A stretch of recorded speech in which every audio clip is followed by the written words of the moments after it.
5 राज्यों के विधानसभा चुनाव को लेकर बीजेपी ने तैयार की रणनीति। पीएम बोले, जनता की सेवा ही बीजेपी का उद्देश्य। कोरोना काल में कार्यकर्ताओं ने सेवा की नई संस्कृति की शुरुआत की। बीजेपी की बैठक के बाद भूपेंद्र यादव ने कहा, 5 राज्यों के विधानसभा चुनाव पर चर्चा हुई। प्रदेश अध्यक्षों और सीएम ने रोड मैप रखा। पंजाब में बीजेपी सभी सीटों पर चुनाव लड़ेगी।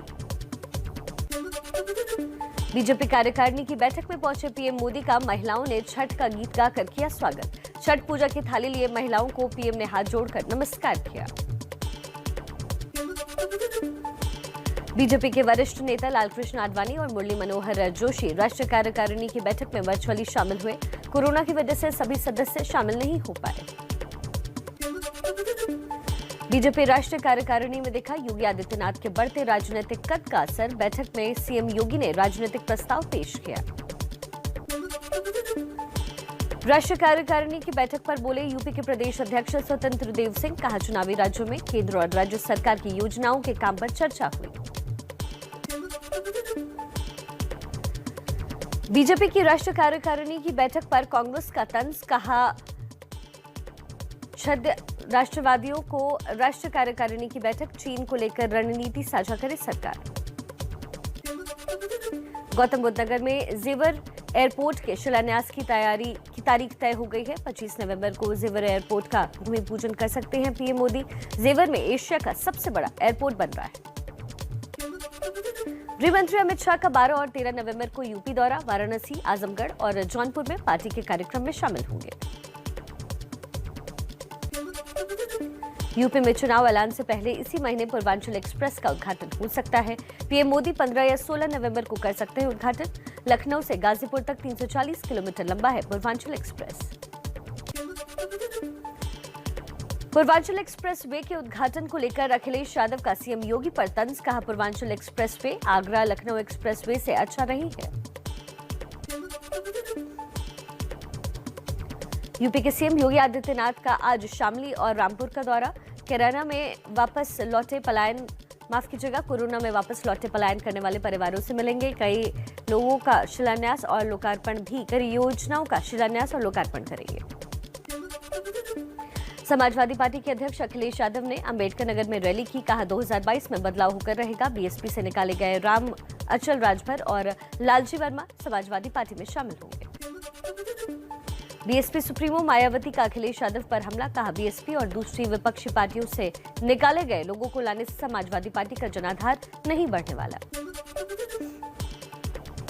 समाजवादी पार्टी अध्यक्ष अखिलेश यादव ने सीएम योगी पर साधा निशाना। बोले, मुख्यमंत्री को लैपटॉप चलाना नहीं आता, इसलिए लैपटॉप नहीं बांटे।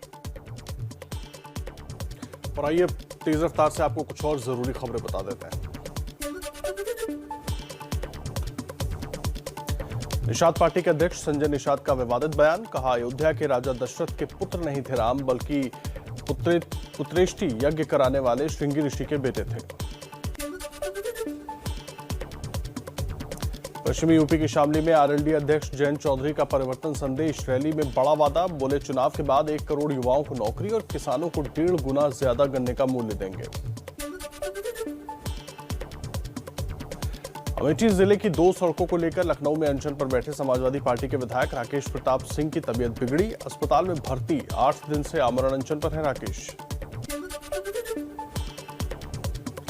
पंजाब विधानसभा का आज से 2 दिन का विशेष सत्र। बीएसएफ के अधिकार क्षेत्र बढ़ाने और कृषि कानूनों के खिलाफ प्रस्ताव पास किया जाएगा। पंजाब कांग्रेस के खींचतान पर कांग्रेस नेता पवन खेड़ा का बयान। बोले, झगड़ा नहीं है, सबका अपना अपना तरीका है। जनता के हितों की जिम्मेदारी पंजाब सरकार और प्रदेश कांग्रेस की है, दोनों जिम्मेदारी से नहीं हटेंगे। तेल पर टैक्स कम करने वाला पहला कांग्रेस शासित राज्य बना पंजाब। चन्नी सरकार का फैसला। डीजल की कीमतों में 5 रुपए तो पेट्रोल के दाम में 10 रुपए की कटौती। बीजेपी का पलटवार। कहा, बीजेपी शासित राज्यों ने ज्यादा कम किए तेल के दाम। पंजाब के फगवाड़ा में अकाली दल के प्रमुख सुखबीर सिंह बादल ने खेला फुटबॉल। पार्टी के लिए प्रचार करने पहुंचे थे।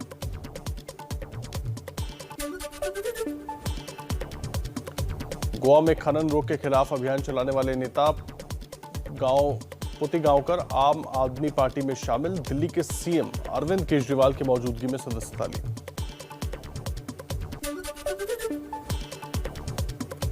गोवा में बीजेपी सरकार पर दिल्ली के सीएम अरविंद केजरीवाल का हमला। कहा प्रमोद सावंत हमें कॉपी कर रहे हैं। मैंने बिजली मुफ्त देने का वादा किया तो उन्होंने एक हफ्ते बाद पानी मुफ्त कर दिया। प्रधानमंत्री मोदी आज दोपहर 3:30 बजे पंढरपुर जाने वाले 2 राजमार्गों के विस्तार की रखेंगे आधारशिला। संत ज्ञानेश्वर और संत तुकाराम महाराज पालकी मार्ग 4 लेन के होंगे। तीनों कृषि कानूनों को लेकर बीएसपी प्रमुख मायावती का मोदी सरकार पर हमला। कहा काफी दिनों से आंदोलन जारी है। कृषि कानून वापस लेकर किसानों को दिवाली का तोहफा दे सरकार। किसान आंदोलन पर मेघालय के राज्यपाल सत्यपाल मलिक की केंद्र सरकार के खिलाफ बगावत। कहा 600 किसानों की मौत हुई लेकिन सरकार ने संवेदना नहीं जताई। रोहतक में किसान नेता गुरनाम सिंह चढ़ूनी की चेतावनी। 26 नवंबर को संसद कूच करेगा संयुक्त किसान मोर्चा। हरियाणा ने प्रस्ताव पास किया। 9 नवंबर को संयुक्त किसान मोर्चा की बैठक में बात रखी जाएगी। सूर्य की उपासना का महापर्व छठ नहाय खाए के साथ आज शुरू। 10 नवंबर को शाम और 11 नवंबर को सुबह का अर्घ्य देंगे व्रती।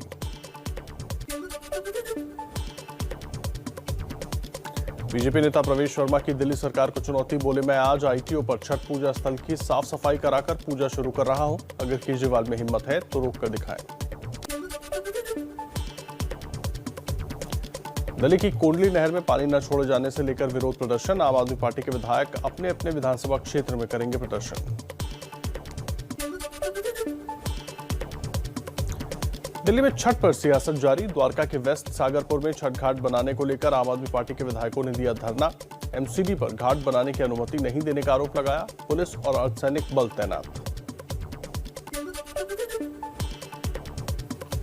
हरिद्वार में छठ महोत्सव के कार्यक्रम में उत्तराखंड के पूर्व सीएम हरीश रावत का बीजेपी सरकार पर पूर्वांचल के लोगों की अनदेखी का आरोप। कहा हमारी सरकार ने छठ पूजा पर जो अवकाश घोषित किया था उसे मौजूदा सरकार ने खत्म कर दिया है। और आइए कुछ और अहम खबरों पर अपडेट आपको दे देते हैं फटाफट अंदाज में। एनसीबी की एसआईटी ने आर्यन खान समेत 6 मामलों के आरोपियों को समन भेजा। नवाब मलिक के दामाद समेत सभी को पूछताछ के लिए बुलाया। एसआईटी को 6 केसेस की जांच सौंपी गई है।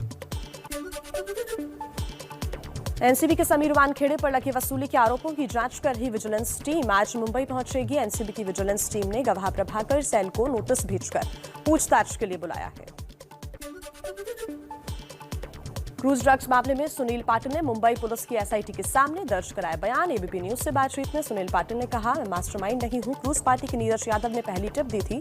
नीरज के बीजेपी नेताओं के साथ रिश्ते। महाराष्ट्र के मंत्री नवाब मलिक ने बीजेपी नेता मोहित कंबोज को बताया ड्रग्स केस का मास्टरमाइंड। बोले मोहित ने शाहरुख के बेटे आर्यन को अगवा किया। 25 करोड़ की फिरौती मांगी। समीर वानखेड़े भी साजिश का हिस्सा थे। बीजेपी नेता मोहित कंबोज का पलटवार। बोले खिसियानी बिल्ली खंबा नोचे। 1 महीने तक सो रहे थे क्या? मैंने एनसीपी पर वसूली के आरोप लगाए तो आपने मुझे भी कटघरे में खड़ा कर दिया। मेरा वानखेड़े से कोई संबंध नहीं। राजीव बजाज का नवाब मलिक पर निशाना। कहा नवाब मलिक के पास आरोपों के कुछ तो सबूत होंगे, उन्हें सामने लाएं। मुझे लगता है कि उन्हें किसी ने मिस इन्फॉर्म किया है। महाराष्ट्र के मंत्री असलम शेख की आज प्रेस कॉन्फ्रेंस। नवाब मलिक के मुताबिक क्रूज पार्टी में असलम शेख को भी बुलाया गया था। कई मंत्री के बच्चों को भी बुलाकर फंसाने की थी साजिश। ड्रग्स केस को लेकर बीजेपी नेता राम कदम का महाराष्ट्र सरकार पर हमला। बोले ड्रग्स मामले में सरकार बैकफुट पर है। पूरा मामला वसूली से जुड़ा हुआ है। मामले की सीबीआई जांच की मांग की। महाराष्ट्र के पूर्व गृह मंत्री अनिल देशमुख की ईडी हिरासत 12 नवंबर तक बढ़ी। बॉम्बे हाईकोर्ट ने देशमुख की न्यायिक हिरासत में भेजने के आदेश को खारिज किया। मनी लॉन्ड्रिंग केस में महाराष्ट्र के पूर्व गृह मंत्री अनिल देशमुख की बढ़ती सकती है मुश्किलें। ईडी के बाद रिमांड पर लेने की तैयारी में सीबीआई। शिवसेना नेता संजय राउत का केंद्र पर तंज। कहा केंद्र सरकार हर चीज का निजीकरण कर रही है। क्या जेलों और क्या एजेंसियां, सभी का निजीकरण कर दिया गया। आर्यन ड्रग्स विवाद के बीच दिल्ली आए थे फिल्म अभिनेता शाहरुख खान। खबरों के मुताबिक शनिवार रात चार्टर्ड फ्लाइट से दिल्ली पहुंचे थे। रविवार को लौट गए। बिहार के वैशाली में दिल दहला देने वाली घटनाएं सामने। दबंगों ने एक बुजुर्ग की पीट कर बेरहमी से हत्या की। प्यास लगने पर दूसरे के चापाकल पर पानी पीने चला गया था बुजुर्ग। आरोपियों की तलाश में जुटी हुई है पुलिस। शराबबंदी वाले बिहार में जहरीली शराब से लगातार कई मौतों के बाद खुली पुलिस प्रशासन की नींद। बक्सर में कई जगहों पर छापा, भारी मात्रा में शराब भी बरामद। दिल्ली में अपराधियों के खिलाफ बड़ी कार्रवाई। नारकोटिक्स ब्यूरो और स्पेशल टास्क फोर्स ने 48 घंटे में 6 झपटमारों को गिरफ्तार किया। दिल्ली से सटे फरीदाबाद में पुलिस की बड़ी कार्रवाई। ड्रग्स के तस्कर मृत विजेंद्र के साले अमित के घर छापा, 1 करोड़ 13 लाख ज्यादा नकद बरामद। आगे की कार्रवाई के लिए पुलिस ने आयकर विभाग को जानकारी दी। फिलहाल बुलेटिन में आगे बढ़ते हैं, बात करेंगे आतंकियों की। आतंकियों का कायराना चेहरा एक बार फिर घाटी में नजर आया। कश्मीर में बेगुनाहों पर हमले का सिलसिला थमने का नाम नहीं ले रहा है और बीती रात आतंकियों ने श्रीनगर में एक पुलिसकर्मी की हत्या कर दी है। श्रीनगर के बाटमालू में घात लगाकर आतंकियों ने हमला किया और उन्होंने पुलिसकर्मी की हत्या कर दी। शहीद पुलिसकर्मी तौसीफ वानी की बीती रात हत्या हुई थी।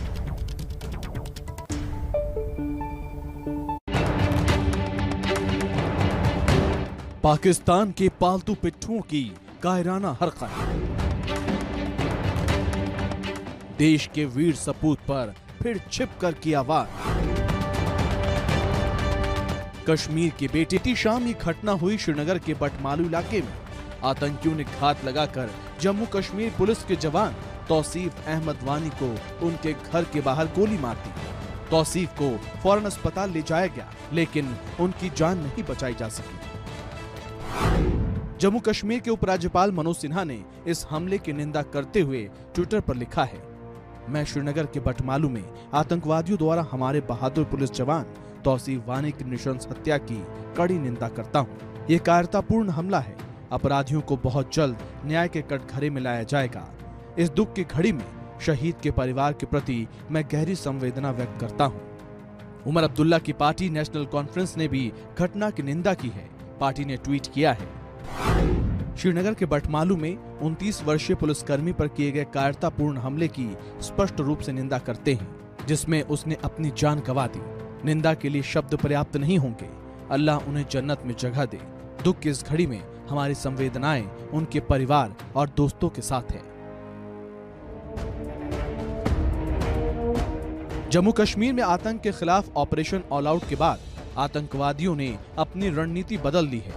अब वो सामने नहीं बल्कि छिपकर वार कर रहे हैं, वो भी सुरक्षा बलों पर नहीं बल्कि आम लोगों पर। पिछले महीने ही कश्मीर घाटी में आतंकियों ने 13 आम नागरिकों की हत्या की थी, जिसमें कश्मीरी पंडित, सिख और हिंदू शिक्षक और 4 प्रवासी मजदूर शामिल थे। श्रीनगर में हुई तौसीफ वानी की हत्या भी आतंकियों की इसी बुजदिली का नतीजा है। देश के दुश्मनों को हमारे वीर जवान तो हमेशा से ही सबक सिखाते रहे हैं और अब देश की वीरांगनाएं भी करेंगी दुश्मनों के दांत खट्टे। एनडीए में इस बार से महिलाओं का दाखिला शुरू हो रहा है और पूरे देश के कोने कोने से बहादुर बेटियां राष्ट्र सेवा के लिए समर्पण के भाव से दाखिले की तैयारी में जुट चुकी हैं। देश के प्रधानमंत्री नरेंद्र मोदी से लेकर थल सेना अध्यक्ष तक इस दिन के इंतजार में है। वैसा ही इंतजार ये लड़कियां भी कर रही हैं। हमारी ये खास रिपोर्ट देखिए। ये है चंडीगढ़ की रहने वाली श्रेया शर्मा, जिनका सिलेक्शन हुआ है एनडीए में। फौजियों से भरे इस परिवार की खुशी का ठिकाना नहीं। श्रेया शर्मा के पिता, दादा और परदादा तक सभी लोग सेना में रहे और उन्होंने देश की सेवा की। श्रेया शर्मा ने आईएएस का सपना छोड़कर सेना में जाने की ठानी है। जैसे ही इस वर्ष एनडीए के फॉर्म भरे गए, कंपटीशन की शुरुआत हुई तो इन्होंने हिस्सा लिया और इनका सिलेक्शन हो गया। डैड ने कहा इस बार गर्ल्स के लिए भी बात चल रही है। अगस्त में तब बात चल रही थी। डैड ने कहा अगर हो जाता है तो तू एनडीए में चली जा। आई सेड डैड मैं सोचूंगी इसके बारे में। मैंने तब हाँ बोल दी थी, बट फिर भी सोचूंगी इसके बारे में। एंड फिर तब डैड यहाँ पोस्टिंग आ रखे थे और हम डैड के साथ टाइम स्पेंड करते थे। तो dad used to call me, captain साहब कहाँ हो, कैप्टन साहब इधर आओ खाना खा लो। He used to call me dad. Everyone used to like it. I too used to like that dad called me dad. And then सितंबर के अंदर फॉर्म्स निकल गए गर्ल्स के लिए। That was the biggest difficult part for me. Shreya को घर में सभी लड़ाकू बोलते हैं। और इन्हें सेना में भी लड़ाकू विभाग ही चाहिए। लेकिन ऐसा नहीं है कि श्रेया सिर्फ भाई बहनों से लड़ती रहती हैं। श्रेया को खाना बनाने का भी शौक है। श्रेया की मां मोना शर्मा पेशे से एक टीचर है। उनका भी बचपन से सपना था कि वो देश की सेना में जाएं, लेकिन कद कम होने की वजह से मौका नहीं मिला। लेकिन अब जबकि बेटी का सिलेक्शन हो गया है, वो मान रही हैं, उनका अपना सपना पूरा हो रहा है। मैं बहुत प्राउड फील करती हूँ कि मेरा बेटा, उस सबसे छोटा बेटा, उसने सबसे पहले डिसीजन लिया अपनी लाइफ का कि मम्मा मैं जाऊँगा इसके अंदर। और उसके बाद मेरी दूसरी बेटी, ठीक है, श्रेया शर्मा, उसने भी बोला कि मम्मा भाई कर सकता है, अगर हमें लड़कियों को भी अब इस बार मौका मिल रहा है तो मैं भी जाना चाहूंगी। श्रेया की बात आगे बढ़ाते हैं और चलते हैं हरियाणा के जिंद, जहां नेशनल डिफेंस एकेडमी में जाने के लिए दर्जनों लड़कियां जी जान से कोशिश कर रही हैं। मेरी चॉइस है डिफेंस को ज्वाइन करना, तो इसलिए मैं एनडीए की कोचिंग ले रही हूँ, उसके थ्रू डिफेंस में ज्वाइन करना चाहती हूँ। ये शब्द हैं जिंद के गांव दालमवाला के एक किसान की बेटी तमन्ना के। तमन्ना अपने गांव से हर रोज शहर जाती हैं कोचिंग के लिए। तमन्ना के मुताबिक अब तक आर्मी ही एक ऐसा फील्ड था जहां लड़कियों और लड़कों में काफी भेदभाव किया जा रहा था। सोसाइटी की इसी धारणा को बदलने के लिए तमन्ना ने एनडीए में जाने की सोची है। पहले था ग्रेजुएशन के बाद लड़कियों को मौका मिलता था, लेकिन अब 12th बेस पे 12th के तुरंत बाद ही लड़कियों को मौका मिला है डिफेंस ज्वाइन करने का। इसलिए ये बहुत अच्छा चांस है लड़कियों के लिए, इसलिए मैं एनडीए की कोचिंग में ज्वाइन। जिंद के ही दूसरे गांव पेटवाड़ की रहने वाली अनीशा एक मिडिल क्लास फैमिली से हैं और घर में माता पिता के अलावा एक भाई है। पिता एक प्राइवेट कंपनी में सुपरवाइजर हैं और मां गृहिणी। अनीशा का कहना है कि पहले एनडीए में ग्रेजुएशन के बाद जा सकते थे, लेकिन अब +2 के बाद अप्लाई किया जा सकता है। अनीशा इसका फायदा उठाना चाहती हैं। अनीशा का कहना है कि मुझे ये प्रूव करना है कि लड़कियां किसी भी फील्ड में लड़कों से कम नहीं। हाँ, मेरा पहले से एम था, लेकिन पहले गवर्नमेंट ने ग्रेजुएशन के बाद ये मौका दिया था सीडीएस के थ्रू, लेकिन अभी हमें मौका मिला है एनडीए में जाने का बाद 12th क्लियर करने के बाद, तो हमें इस बात का पूरा फायदा उठाना चाहिए। पास के ही एक और गांव घिमाना की रहने वाली अजीत कौर का कहना है कि वो शुरू से ही डिफेंस में जाना चाहती थी। इनकी खुशकिस्मती से ये दरवाजा अब खुल चुका है। I want to become an Indian army officer. Society में बहुत है कि बॉयज ही सिर्फ आर्मी में जाने चाहिए क्योंकि वो स्ट्रोंग होते हैं। ये लोगों की सोच है जो जिसे मैं चेंज करना चाहती हूँ, क्योंकि लड़के किसी से कम नहीं है, वो भी बिल्कुल सेम है, इक्वली चांस मिला है सर। और इससे मुझे नहीं लगता कि इससे ज़्यादा गोल्डन चांस लड़की के लिए हो सकता है। इसी 12th के बाद वो आर्मी में जा सकती है। देश की सेवा के लिए इन लड़कियों का समर्पण बता रहा है भविष्य कितने सुरक्षित हाथों में है। ये लड़कियां अपनी पूरी ताकत से राष्ट्र रक्षा के लिए जुड़ना चाहती हैं और शुक्रिया कर रही हैं देश की व्यवस्था का, जिसने इन्हें ये मौका दिया है। ये हैं असली राष्ट्र रक्षक बेटियां। और अब अगली कहानी देश और समाज के प्रति अपनी जिम्मेदारी समझने को लेकर है। कहते हैं सबसे बड़ा दान होता है अंगदान। अंगदान की बात आज इसलिए क्योंकि हाल ही में आंकड़ा आया है जो चौंकाने वाला है।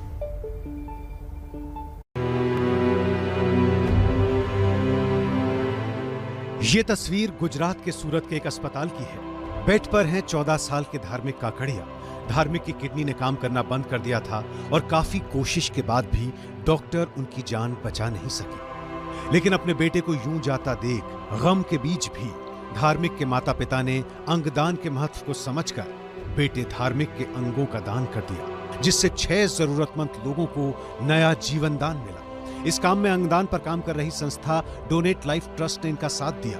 इस तस्वीर में अस्पताल के डॉक्टर, स्टाफ और परिवार के सदस्यों ने धार्मिक और उनके परिवार के जज्बे को सलाम किया। पहली बार सूरत शहर की पुलिस के सहयोग से मुंबई, चेन्नई और अहमदाबाद में हाथ, दिल और फेफड़ों की समय पर डिलीवरी के लिए एक ही दिन में 3 ड्रीम कॉरिडोर बनाए गए। देश में ऐसा पहली बार हुआ कि सबसे छोटे बच्चे यानी 14 साल के बच्चे का हाथ दान किया गया। फिस्टुला हैंड ट्रांसप्लांट का यह देश में पहला मामला भी है। इसके अलावा धार्मिक काकड़िया का दिल, फेफड़े, लिवर और आंखें भी मुंबई, अहमदाबाद, चेन्नई और सूरत के अलग अलग जरूरतमंद लोगों को दिए गए। जिससे 6 लोगों को नई जिंदगी मिली। धार्मिक के माता पिता का मानना है कि उनका बेटा इन 6 लोगों में अब भी जिंदा है। धार्मिक आंकड़िया और उनके माता पिता जैसे ऐसे कई लोग हैं जो ये मानते हैं कि अंगदान सबसे बड़ा दान है, अंगदान महादान। और इसी हफ्ते भारत ने अंगदान को लेकर एक नई मिसाल पेश की है। भारत दुनिया का पहला ऐसा देश बन गया है जहां पिछले 7 सालों में 7 करोड़ 68 लाख लोगों ने अंगदान का संकल्प लिया है। ये कैसे हुआ, आइए देखते हैं। सितंबर 2014 से अब तक 7 करोड़ 68 लाख भारतीय नागरिकों ने अंगदान का संकल्प लिया है। यह आंकड़ा आरटीओ का है। आप पूछेंगे कि आरटीओ यानी रीजनल ट्रांसपोर्ट ऑफिस का अंगदान से क्या लेना देना। दरअसल कई राज्यों में किया यह गया कि ड्राइविंग लाइसेंस के फॉर्म पर ब्लड ग्रुप के कॉलम के पास ही ऑर्गन डोनेशन यानी अंगदान का कॉलम बना दिया गया। जो भी व्यक्ति ड्राइविंग लाइसेंस का फॉर्म भरता है उसके सामने अब ऑप्शन आता है कि क्या वो अंगदान करना चाहता है। आवेदक को हाँ या ना में जवाब देना होता है। ड्राइविंग लाइसेंस पर अंगदान की सहमति दर्ज होने से अंगदान के संकल्प में आसानी होती है। नतीजा ये हुआ कि सितंबर 2014 से अब तक देश में 15.5 करोड़ ड्राइविंग लाइसेंस जारी हुए और इनमें से 7 करोड़ 68 लाख आवेदकों ने अंगदान की सहमति भी दी। है ना कमाल की बात। साल 2018 में तो केंद्रीय परिवहन मंत्रालय ने बाकायदा नोटिफिकेशन जारी किया जिसके मुताबिक हर नए ड्राइविंग लाइसेंस पर अंगदान के संकल्प का कॉलम होगा। व्यक्ति इस कॉलम में अपनी सहमति या असहमति दे सकता है। ड्राइविंग लाइसेंस में अंगदान के लिए प्रोत्साहित करने का ये मॉडल इससे पहले America, Britain, Australia, Spain, Japan और न्यूजीलैंड जैसे देशों में सफलतापूर्वक अपनाया जा चुका है। सबसे पहले मैं पॉलिसी मेकर्स को कांग्रेचुलेट करूंगा कि ये बहुत ही अच्छा इनिशिएटिव है जिसमें कि लाइसेंस के टाइम पे आप एक कॉलम ऐड किया गया है जिसमें लोग अपने ऑर्गन्स को प्लेज करते हैं। बट सिर्फ प्लेज करने से ही ऑर्गन डोनेशन नहीं होता है। हम लोगों को सबको अवेयर करना है, पूरे इंडिया को अवेयर होना चाहिए कि at the time of death आप कुछ ना कुछ डोनेट कर सकते हैं। आप एटलीस्ट और कुछ नहीं, आपके बाकी के ऑर्गन्स काम कर रहे हैं या आपकी अनटाइमली डेथ होगी, आप हॉस्पिटल नहीं पहुंच पाए हैं या आपकी डेथ कहीं पे बाहर हो जाती है, हॉस्पिटल सेटिंग में नहीं होती है, लेकिन फिर भी आप कुछ अपना ऑर्गन्स जैसे कि टिश्यूज जैसे आंखें हैं वो तो दान हर कोई कर सकता है। Almost everybody can donate their eyes. लेकिन आप ये सोचेंगे कि 130 करोड़ के देश में 7 करोड़ लोगों के अंगदान का संकल्प क्या इतना बड़ा आंकड़ा है? आप ये सुनकर हैरान हो जाएंगे कि दुनिया के बाकी देशों के मुकाबले भारत अंगदान में काफी पीछे है। हर साल अंगों की कमी की वजह से 5 लाख से ज्यादा लोगों की मौत हो जाती है। अखिल भारतीय आयुर्विज्ञान संस्थान यानी एम्स की एक स्टडी में अंगदान को लेकर चौंकाने वाली जानकारी सामने आई जिसके मुताबिक भारत में ना के बराबर लोग ही अंगदान करते हैं। जी हां, आंकड़े देखकर तो यही लगता है कि अंगदान को महादान शायद अपने देश के लोग मानते ही नहीं। कई देशों के ये आंकड़े देखिए। स्पेन में हर 10 लाख में 50 लोग अंगदान करते हैं। अमेरिका में हर 10 लाख में 36 लोग, पुर्तगाल में 34 लोग, फ्रांस में 29 लोग, ब्रिटेन में हर 10 लाख में सिर्फ 25 लोग, ऑस्ट्रेलिया में हर 10 लाख में 22 लोग, तुर्की में हर 10 लाख में 6 लोग, रूस में 5 लोग और भारत में तो हर 12 लाख व्यक्तियों में से सिर्फ 1 व्यक्ति ही अंगदान करता है। देश में हर साल अंग न मिलने की वजह से 5 लाख मौतें होती हैं। हर साल 2.5 लाख लोगों को किडनी की जरूरत होती है लेकिन सिर्फ 6,000 लोगों को ही किडनी मिल पाती है। 80,000 लोगों को लिवर की जरूरत होती है लेकिन सिर्फ 1,500 लोगों को ही लिवर मिल पाता है। वहीं दिल की जरूरत 50,000 लोगों को होती है लेकिन हर साल सिर्फ 10 से 15 हार्ट ट्रांसप्लांट ही हो पाते हैं। आंखों के कॉर्निया की जरूरत हर साल 1 लाख लोगों को होती है लेकिन 25,000 ट्रांसप्लांट ही हो पाते हैं। यस, भारत बाकी के मुल्कों के मुकाबले में अंगदान में, ऑर्गन डोनेशन में बहुत पीछे है। राइट नाउ जो कंडीशन है ऑर्गन डोनेशन की वो है कि इंडिया के अंदर जो रेट है वो सिर्फ 0.01% है। तो जितने लोग प्लेज करेंगे उसमें से हम अवेयरनेस और उतने नंबर्स और ऑर्गन्स हम लोग रिट्रीव कर पाएंगे। लेकिन उसके लिए सबसे ज्यादा मेरे ख्याल से हम लोग को सबको एजुकेशन और सब पॉलिसी मेकर्स को थोड़ा सा आगे आना पड़ेगा, कुछ पॉलिसीज के ऊपर एनफोर्स करना पड़ेगा और दूसरा सबको मोटिवेट होना और आपस में एक दूसरे को मोटिवेट करना बहुत जरूरी है। देश में हर साल 13 अगस्त को विश्व अंगदान दिवस मनाया जाता है। मौत के बाद अंगदान करने की संख्या काफी कम है। कोरोना काल में हालात और खराब हो चुके हैं और अंगदान करने वालों की संख्या तकरीबन आधी ही रह गई है। इसके अलावा देश में इंफ्रास्ट्रक्चर से जुड़ी परेशानियां भी हैं जिसकी वजह से अंगदान जरूरत से काफी कम रहता है। 2017 के आंकड़ों के मुताबिक देश में सिर्फ 301 ही ऐसे अस्पताल हैं जहां अंग प्रत्यारोपण से जुड़े उपकरण हैं। यानी देश में अंग प्रत्यारोपण के लिए हर 43 लोगों के लिए सिर्फ एक ही अस्पताल है जहां अंग प्रत्यारोपण से जुड़े उपकरण हैं। देश में 95% से ज्यादा अंग प्रत्यारोपण प्राइवेट अस्पतालों में होता है, जहां औसतन हर ऑर्गन ट्रांसप्लांट का खर्चा 20 से 25 लाख रुपए होता है, जो कि मध्य या निम्न वर्ग के लिए बहुत बड़ा खर्च है। भारत में अंगदान करने वालों में ज्यादातर मध्यम या निम्न वर्ग से आते हैं, लेकिन अंग प्राप्त करने वालों में इस वर्ग के लोग बेहद कम हैं। इसकी वजह बड़ा खर्च ही है। अंगदान में धार्मिक आस्था, परिवार का बटा हुआ मत और कई बार परिवार के सदस्यों की मंजूरी न मिलना भी मुश्किल खड़ी करता है। हाल ही में कन्नड़ फिल्म स्टार पुनीत राजकुमार का निधन हुआ। पुनीत ने भी नेत्रदान का संकल्प लिया हुआ था और मृत्यु के बाद उनकी आंखों के जरिए 4 लोग दुनिया देख पाए। इसी साल अंगदान दिवस पर अमिताभ बच्चन, आमिर खान, रणबीर कपूर और प्रियंका चोपड़ा जैसे बड़े बड़े सितारे भी अंगदान का संकल्प ले चुके हैं, ताकि उनके फैंस इससे प्रोत्साहित होकर इस दिशा में कदम बढ़ाएं। यानी जरूरत है तो जागरूकता की और सूरत के धार्मिक काकड़िया के परिवार जैसे जज्बे की, जिसमें अपनी मौत के बाद दूसरों को जीवन देने के दान से बड़ा कुछ नहीं है। अंगदान के लिए सरकार ने कानून को भले ही सरल कर दिया हो, ड्राइविंग लाइसेंस में अंगदान के संकल्प के जरिए करोड़ों लोगों ने अंगदान का संकल्प ले लिया हो, लेकिन अंगदान की प्रक्रिया पूरी होने के हालात में अभी बहुत समय लगेगा।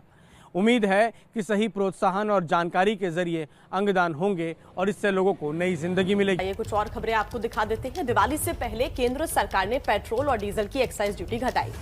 राज्यों ने भी अपनी तरफ से छूट दी, जिसके बाद पूरे देश में पेट्रोल और डीजल के दामों में कमी आई है। हालांकि इस बीच खुशखबरी ये है कि पेट्रोल डीजल के दाम आज भी नहीं बढ़े हैं। केंद्र सरकार के एक्साइज ड्यूटी घटाने के बाद पेट्रोल डीजल के दाम नहीं बढ़े हैं।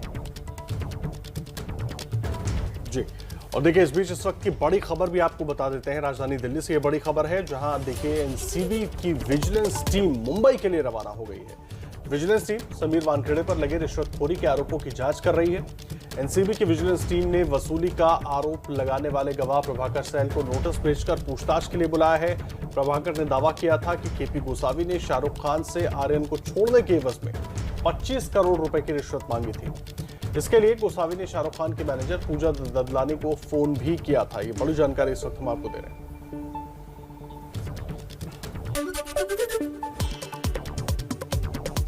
एनसीबी के एसआईटी ने आर्यन खान समेत 6 मामलों के आरोपियों को सम्मन भेजा। नवाब मलिक के दामाद समेत सभी को पूछताछ के लिए बुलाया।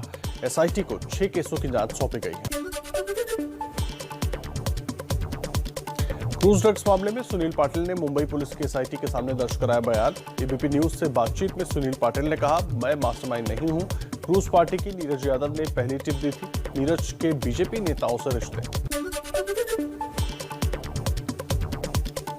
महाराष्ट्र के मंत्री नवाब मलिक ने बीजेपी नेता मोहित कंबोज को बताया ड्रग्स केस का मास्टरमाइंड। बोले, मोहित ने शाहरुख के बेटे आर्यन को अगवा किया, 25 करोड़ की फिरौती मांगी। समीर वानखेड़े भी साजिश का हिस्सा थे। बीजेपी नेता मोहित कंबोज का पलटवार। बोले, खिसियानी बिल्ली खंबा नोचे, 1 महीने तक सो रहे थे क्या? मैंने एनसीपी पर वसूली के आरोप लगाए तो आपने मुझे भी कटघरे में खड़ा कर दिया। मेरा वानखेड़े से कोई संबंध नहीं। राजीव बजाज का नवाब मलिक पर निशाना। कहा, नवाब मलिक के पास आरोपों के लिए कुछ तो सबूत होंगे, उन्हें सामने लाएं। मुझे लगता है कि उन्हें किसी ने मिस इन्फॉर्म किया है। महाराष्ट्र के मंत्री असलम शेख की आज प्रेस कॉन्फ्रेंस। नवाब मलिक के मुताबिक क्रूज पार्टी में असलम शेख को भी बुलाया गया था। कई मंत्रियों के बच्चों को भी बुलाकर फंसाने की साजिश थी।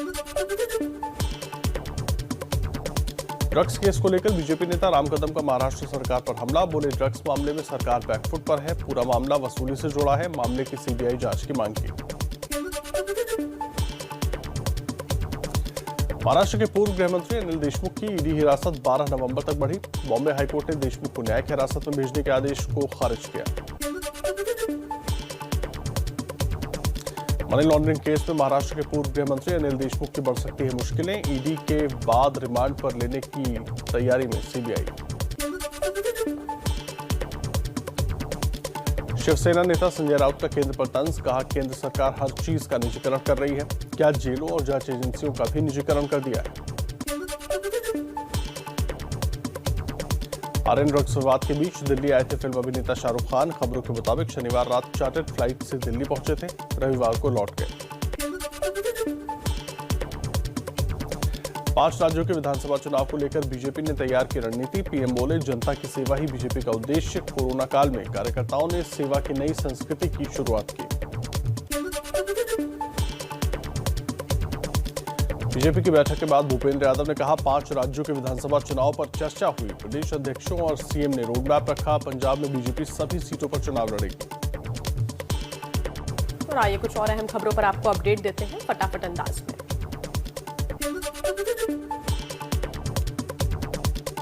बीजेपी कार्यकारिणी की बैठक में पहुंचे पीएम मोदी का महिलाओं ने छठ का गीत गाकर किया स्वागत। छठ पूजा की थाली लिए महिलाओं को पीएम ने हाथ जोड़कर नमस्कार किया। बीजेपी के वरिष्ठ नेता लालकृष्ण आडवाणी और मुरली मनोहर जोशी राष्ट्रीय कार्यकारिणी की बैठक में वर्चुअली शामिल हुए। कोरोना की वजह से सभी सदस्य शामिल नहीं हो सके। बीजेपी राष्ट्रीय कार्यकारिणी में दिखा योगी आदित्यनाथ के बढ़ते राजनीतिक कद का असर। बैठक में सीएम योगी ने राजनीतिक प्रस्ताव पेश किया। राष्ट्रीय कार्यकारिणी की बैठक पर बोले यूपी के प्रदेश अध्यक्ष स्वतंत्र देव सिंह। कहा, चुनावी राज्यों में केंद्र और राज्य सरकार की योजनाओं के काम पर चर्चा हुई। बीजेपी की राष्ट्रीय कार्यकारिणी की बैठक पर कांग्रेस का तंज। कहा, फर्जी राष्ट्रवादियों की कार्यकारिणी की ये बैठक है। ये चीन को लेकर रणनीति साझा करे सरकार। गौतम बुद्ध नगर में जेवर एयरपोर्ट के शिलान्यास की तारीख तय। 25 नवंबर को जेवर एयरपोर्ट का भूमि पूजन कर सकते हैं पीएम मोदी। जेवर में एशिया का सबसे बड़ा एयरपोर्ट बन रहा है। गृह मंत्री अमित शाह का 12 और 13 नवंबर को यूपी का दौरा। वाराणसी, आजमगढ़ और जौनपुर में पार्टी के कार्यक्रम में होंगे शामिल। यूपी में चुनाव ऐलान से पहले इसी महीने पूर्वांचल एक्सप्रेस का उद्घाटन हो सकता है। पीएम मोदी 15 या 16 नवंबर को कर सकते हैं उद्घाटन। लखनऊ से गाजीपुर तक 340 किलोमीटर लंबा है पूर्वांचल एक्सप्रेस। पूर्वांचल एक्सप्रेसवे के उद्घाटन को लेकर अखिलेश यादव का सीएम योगी पर तंज। कहा, पूर्वांचल एक्सप्रेसवे आगरा लखनऊ एक्सप्रेसवे से अच्छा नहीं है। यूपी के सीएम योगी आदित्यनाथ का आज शामली और रामपुर का दौरा। कैराना में योगी पलायन से वापस लौटे परिवारों से मिलेंगे। कई योजनाओं का शिलान्यास और लोकार्पण करेंगे। समाजवादी पार्टी के अध्यक्ष अखिलेश यादव ने अंबेडकर नगर में रैली की। कहा, 2022 में बदलाव होकर रहेगा। बीएसपी से निकाले गए रामचंद्र राजभर और लालजी वर्मा समाजवादी पार्टी में शामिल।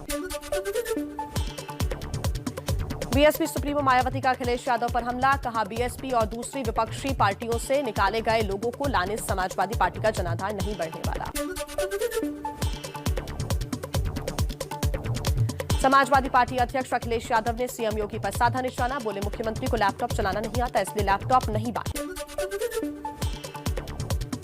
निषाद पार्टी के अध्यक्ष संजय निषाद का विवादित बयान। कहा, अयोध्या के राजा दशरथ के पुत्र नहीं थे राम, बल्कि पुत्रेष्टि यज्ञ कराने वाले श्रृंगी ऋषि के बेटे थे। पश्चिमी यूपी के शामली में आरएलडी अध्यक्ष जयंत चौधरी का परिवर्तन संदेश रैली में बड़ा वादा। पूरे चुनाव के बाद 1 करोड़ युवाओं को नौकरी और किसानों को 1.5 गुना ज्यादा गन्ने का मूल्य देंगे।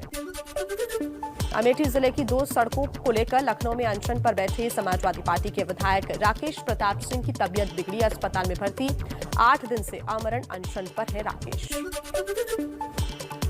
पंजाब विधानसभा का आज से 2 दिन का विशेष सत्र। बीएसएफ के अधिकार क्षेत्र बढ़ाने और कृषि कानूनों के खिलाफ प्रस्ताव पास किया जाएगा।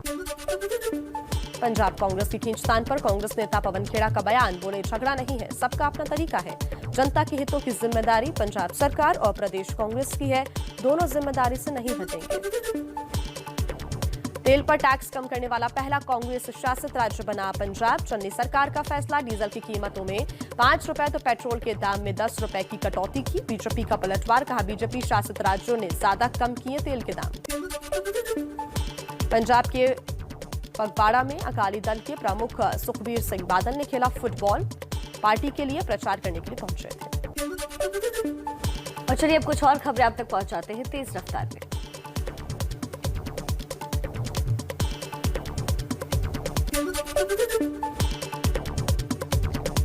गोवा में खनन रोक के खिलाफ अभियान चलाने वाले नेता पुती गांवकर आम आदमी पार्टी में शामिल हुए। दिल्ली में सीएम अरविंद केजरीवाल की मौजूदगी में सदस्यता ली। गोवा में बीजेपी सरकार पर दिल्ली के सीएम अरविंद केजरीवाल का हमला। कहा, प्रमोद सावंत हमें कॉपी कर रहे हैं। मैंने बिजली मुफ्त देने का वादा किया तो उन्होंने 1 हफ्ते बाद पानी मुफ्त कर दिया। प्रधानमंत्री मोदी आज दोपहर 3:30 बजे पंढरपुर जाने वाले 2 राजमार्गों के विस्तार की रखेंगे आधारशिला। संत ज्ञानेश्वर और संत तुकाराम महाराज पालकी मार्ग 4 लेन के होंगे। तीनों कृषि कानूनों को लेकर बीएसपी प्रमुख मायावती का मोदी सरकार पर हमला। कहा, काफी दिनों से आंदोलन जारी है, कृषि कानून वापस लेकर किसानों को दिवाली का तोहफा दे सरकार। किसान आंदोलन पर मेघालय के राज्यपाल सत्यपाल मलिक की केंद्र सरकार के खिलाफ बगावत। कहा, 600 किसानों की मौत हुई, लेकिन सरकार ने संवेदना नहीं जताई। रोहतक में किसान नेता गुरनाम सिंह चढ़ूनी की चेतावनी। 26 नवंबर को संसद कूच करेगा संयुक्त किसान मोर्चा। हरियाणा ने प्रस्ताव पास किया। 9 नवंबर को संयुक्त किसान मोर्चा की बैठक में बात रखी जाएगी। सूर्य की उपासना का महापर्व छठ नहाय खाए के साथ आज होगा शुरू। 10 नवंबर को शाम और 11 नवंबर को सुबह का अर्घ देंगी व्रती। बीजेपी नेता प्रवेश वर्मा की दिल्ली सरकार को चुनौती। बोले, मैं आज आईटीओ पर छठ पूजा स्थल की साफ सफाई कराकर पूजा शुरू कर रहा हूं। अगर केजरीवाल में हिम्मत है तो रोककर दिखाएं। दिल्ली की कोंडली नहर में पानी न छोड़े जाने को लेकर विरोध प्रदर्शन। आम आदमी पार्टी के विधायक अपने अपने विधानसभा क्षेत्र में करेंगे प्रदर्शन। दिल्ली में छठ पर सियासत अब भी जारी। द्वारका के वेस्ट सागरपुर में छठ घाट बनाने को लेकर आम आदमी पार्टी के विधायकों ने दिया धरना। एमसीडी पर घाट बनाने की अनुमति नहीं देने का आरोप लगाया। पुलिस और अर्धसैनिक बल तैनात किए गए। हरिद्वार में छठ महोत्सव के कार्यक्रम में उत्तराखंड के पूर्व सीएम हरीश रावत का बीजेपी सरकार पर पूर्वांचल के लोगों की अनदेखी का आरोप। कहा, हमारी सरकार ने छठ पूजा पर जो अवकाश घोषित किया था उसे मौजूदा सरकार ने खत्म किया है। जम्मू कश्मीर के श्रीनगर में आतंकी हमला। आतंकियों की फायरिंग में पुलिस के जवान तौसीफ अहमद शहीद। गुजरात के समंदर में पाकिस्तानी नौसेना ने भारतीय मछुआरों की नाव पर की फायरिंग। श्रीधर नाम के एक मछुआरे की मौत हुई, एक घायल। नाव पर 7 से 8 लोग सवार थे। पाकिस्तान ने सफाई देते हुए कहा, उसके क्षेत्र में आ गई थी बोट, इसलिए की फायरिंग। अब राम भक्तों के लिए एक बहुत बड़ी खुशखबरी। जी हां, प्रभु श्री राम के जीवन से जुड़े अहम स्थानों के लिए रेलवे ने एक स्पेशल ट्रेन चलाई है। देश की पहली रामायण स्पेशल ट्रेन इस यात्रा पर रवाना भी हो गई है। रामलीला का ये मंच सजा है दिल्ली के सफदरजंग रेलवे स्टेशन पर, क्योंकि मौका है देश की पहली रामायण यात्रा स्पेशल ट्रेन की रवानगी का।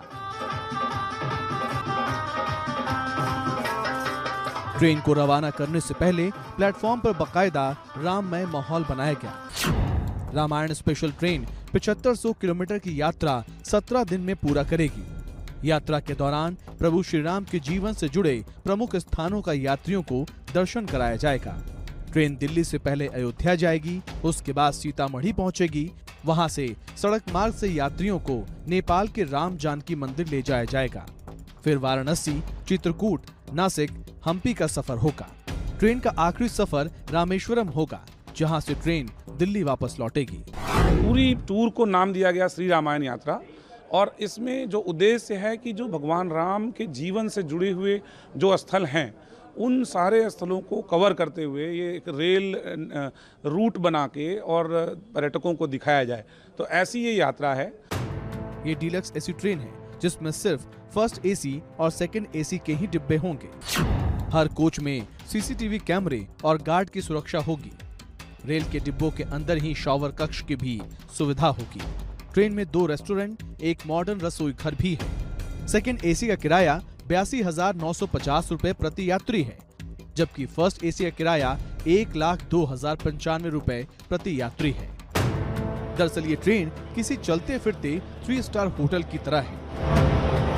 और अब इस वक्त की बड़ी खबर भी आप जान लीजिए। एनसीबी के विजिलेंस चीफ ज्ञानेश्वर सिंह और उनकी टीम मुंबई के लिए रवाना हो गए हैं। आज मुंबई पहुंचकर विजिलेंस टीम स्वतंत्र गवाह प्रभाकर सैल से पूछताछ कर सकती है।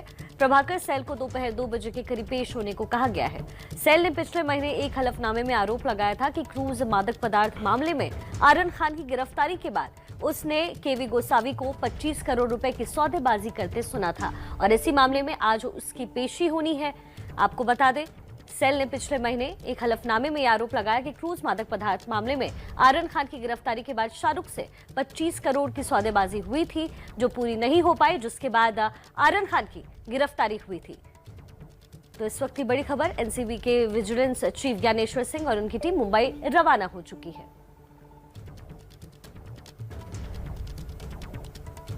आर्यन खान ड्रग्स मामले में एनसीबी के विजिलेंस चीफ ज्ञानेश्वर सिंह आज दिल्ली से मुंबई के लिए रवाना हुए हैं। दिल्ली एयरपोर्ट से आज सुबह 7 बजे की फ्लाइट से ज्ञानेश्वर सिंह अपनी टीम के साथ मुंबई पहुंचेंगे। दरअसल आर्यन खान मामले में समीर वानखेड़े समेत एनसीबी के अधिकारियों के खिलाफ जो आरोप लगे हैं, इसकी जांच एनसीबी की विजिलेंस टीम कर रही है और आज ये टीम मुंबई पहुंचकर जांच को आगे बढ़ाएगी। आरोप लगाने वाले गवाह प्रभाकर शैल को भी इसका समन भेजा गया है और एनसीबी के जोनल डायरेक्टर समीर वानखेड़े समेत अन्य जो तमाम अधिकारी हैं, उनके ऊपर पैसों के लेन देन का आरोप लगा है, जिसकी जांच एनसीबी की विजिलेंस टीम कर रही है। इस मामले में जो मुख्य गवाह हैं, किरण गोसावी, प्रभाकर सेल, मनीष भानुशाली, पूजा डडलानी, इन सभी के बयान दर्ज कर सकती है एनसीबी की टीम।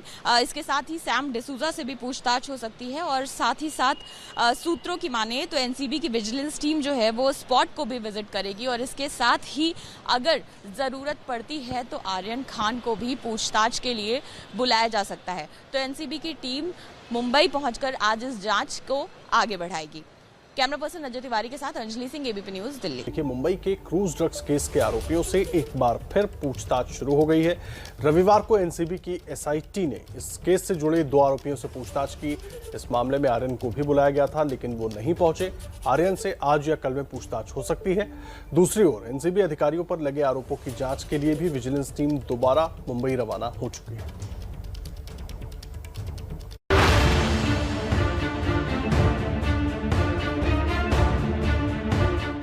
आर्यन खान समेत 6 मामलों की जांच करने दिल्ली से मुंबई पहुंची एनसीबी की एसआईटी टीम एक्शन में है। एसआईटी ने इन मामलों के आरोपियों से रविवार से ही पूछताछ शुरू कर दी है। कल इस केस के 2 अहम आरोपियों अरबाज मर्चेंट और अचित कुमार को बयान दर्ज कराने के लिए बुलाया गया था। दोनों से रात करीब 8 बजे तक पूछताछ चली। इसी केस में आरोपी आर्यन खान को भी कल पूछताछ के लिए बुलाया गया था, लेकिन तबीयत ठीक न होने के चलते वो एनसीबी नहीं पहुंचे। आर्यन खान क्यों नहीं आया आज? तो क्या कोई रीजन बताया गया? आर्यन खान से पूछिए सर। कोई जवाब नहीं आया क्या? हालांकि एनसीबी के अधिकारी इस मुद्दे पर मीडिया से कोई बात नहीं कर रहे हैं, लेकिन सूत्रों के मुताबिक आर्यन की तबीयत ठीक रही तो आज नहीं तो मंगलवार को वो एनसीबी के सामने अपना बयान दर्ज कराने पहुंच सकते हैं। नारकोटिक्स कंट्रोल ब्यूरो की एसआईटी जिन 6 मामलों की जांच कर रही है, उनमें जितने भी आरोपी हैं, सबको एक-एक कर पूछताछ के लिए बुलाया जाएगा। जिन 6 मामलों में पूछताछ होनी है, उनमें आर्यन खान, समीर खान, अरमान कोहली, मुंब्रा का एक मामला है जिसमें एमडी बरामद की गई थी। इसके अलावा एक जोगेश्वरी का भी मामला है जिसमें 1 किलो चरस मिली थी। डोंगरी का भी एक मामला है जिसमें आरोपियों के पास से ड्रग्स जब्त की गई थी। गौरतलब है कि 6 मामलों की जांच करने दिल्ली से मुंबई पहुंची एसआईटी टीम में कुल 13 जांच अधिकारी शामिल हैं। इस टीम का नेतृत्व डीडीजी ऑपरेशन संजय सिंह कर रहे हैं। दूसरी तरफ आर्यन केस में समीर वानखेड़े समेत एनसीबी अधिकारियों के खिलाफ आरोपों की जांच कर रही एनसीबी की विजिलेंस टीम भी आज जांच को आगे बढ़ाएगी। एनसीबी के विजिलेंस चीफ ज्ञानेश्वर सिंह इस टीम की अगुवाई कर रहे हैं। पहले इस टीम में 5 सदस्य थे, लेकिन अब इसमें 2 सदस्य और बढ़ाए गए हैं और अब इस जांच टीम में 7 सदस्य हो गए हैं। ये जांच team NCB zonal director Sameer Wankhede समेत अन्य अधिकारियों के ऊपर लगे पैसों के लेन देन के मामले की जांच कर रही है। ये टीम अब तक करीब 1 दर्जन लोगों के बयान दर्ज कर चुकी है। टीम अब इस मामले के मुख्य गवाह किरण गोसावी, प्रभाकर सेल, मनीष भानुशाली, पूजा डडलानी के बयान दर्ज करेगी। इसके अलावा इस केस में सैम डिसूजा से भी टीम पूछताछ करेगी, जिसके मुंबई एनसीबी अफसरों से करीबियों के आरोप लगे हैं। इस मामले में आरोप लगाने वाले गवाह प्रभाकर सेल को समन भेजा जा चुका है। प्रभाकर सेल किरण गोसावी का ड्राइवर था और उसका कहना है कि उसने करोड़ों की डील के बारे में खुद सुना था। प्रभाकर मुंबई पुलिस के सामने अपना बयान दर्ज करा चुका है। पकड़ में आया था तो उनका शायद डील चलता रहेगा उनको छुड़ाने के लिए। 25 करोड़ का फिगर था। एनसीबी ने इससे पहले भी सेल को समन भेजा था, लेकिन वो पेश नहीं हुआ था। हालांकि प्रभाकर के वकील ने कहा था कि प्रभाकर को एनसीबी ने कभी भी बुलाया नहीं था। इसके अलावा सूत्रों की माने तो एनसीबी विजिलेंस और वहीं क्रूज ड्रग्स कांड में बीजेपी नेता मोहित कंबोज की ओर से नवाब मलिक के जिस करीबी का नाम लिया जा रहा था, एबीपी न्यूज ने उसे ढूंढ निकाला है। बीजेपी नेता मोहित कंबोज ने जिस सुनील पाटिल को पूरे कांड का मास्टरमाइंड बताया था, उसी मोहित ने किए हैं बड़े बड़े खुलासे। क्या आप एनसीपी के नेता हैं? क्या आपके लिंकेज है? क्या आप एनसीपी के नेता हैं? क्या आपके कहने पर पार्टी हुई? पाटिल जी, ये है सुनील पाटिल जो क्रूज ड्रग्स केस में अपना बयान दर्ज कराने मुंबई पुलिस के एसआईटी के सामने पेश हुए। क्रूज ड्रग्स केस में एनसीबी के अधिकारियों पर लगे धन वसूली के प्रयासों के आरोप की जांच के लिए मुंबई पुलिस ने ये एसआईटी गठित की है। एसआईटी ने सुनील पाटिल के बयान दर्ज कर लिए हैं। एबीपी न्यूज से बातचीत में सुनील पाटिल ने कहा कि उसे मास्टरमाइंड कहना गलत है, वो खुद इस मामले में पीड़ित है।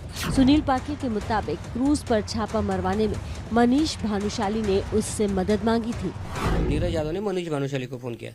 अब भाव के साथ है तो बोलता है एक टिप आई है मुंबई में कार्डिला क्रूज पे एक बड़ी पार्टी होने वाली, ड्रग्स पार्टी होने वाली है। तो मनीष भानुशाली फोन कर आप कांटेक्ट निकालो एनसीबी से कांटेक्ट। मेरा कोई कांटेक्ट नहीं है, हाँ बट सैम डिसूजा करके था जिसको मैं 1 साल से जानता हूँ, उसका वो एक मैटर था तो उसने मुझे कॉल किया था। सैम को जानता था मैं, एनसीबी से उसके काफी अच्छे रिश्ते थे। सैम क्या करता है एनसीबी के लिए? सैमुअल डिसूजा, उसका नाम सैमुअल डिसूजा है।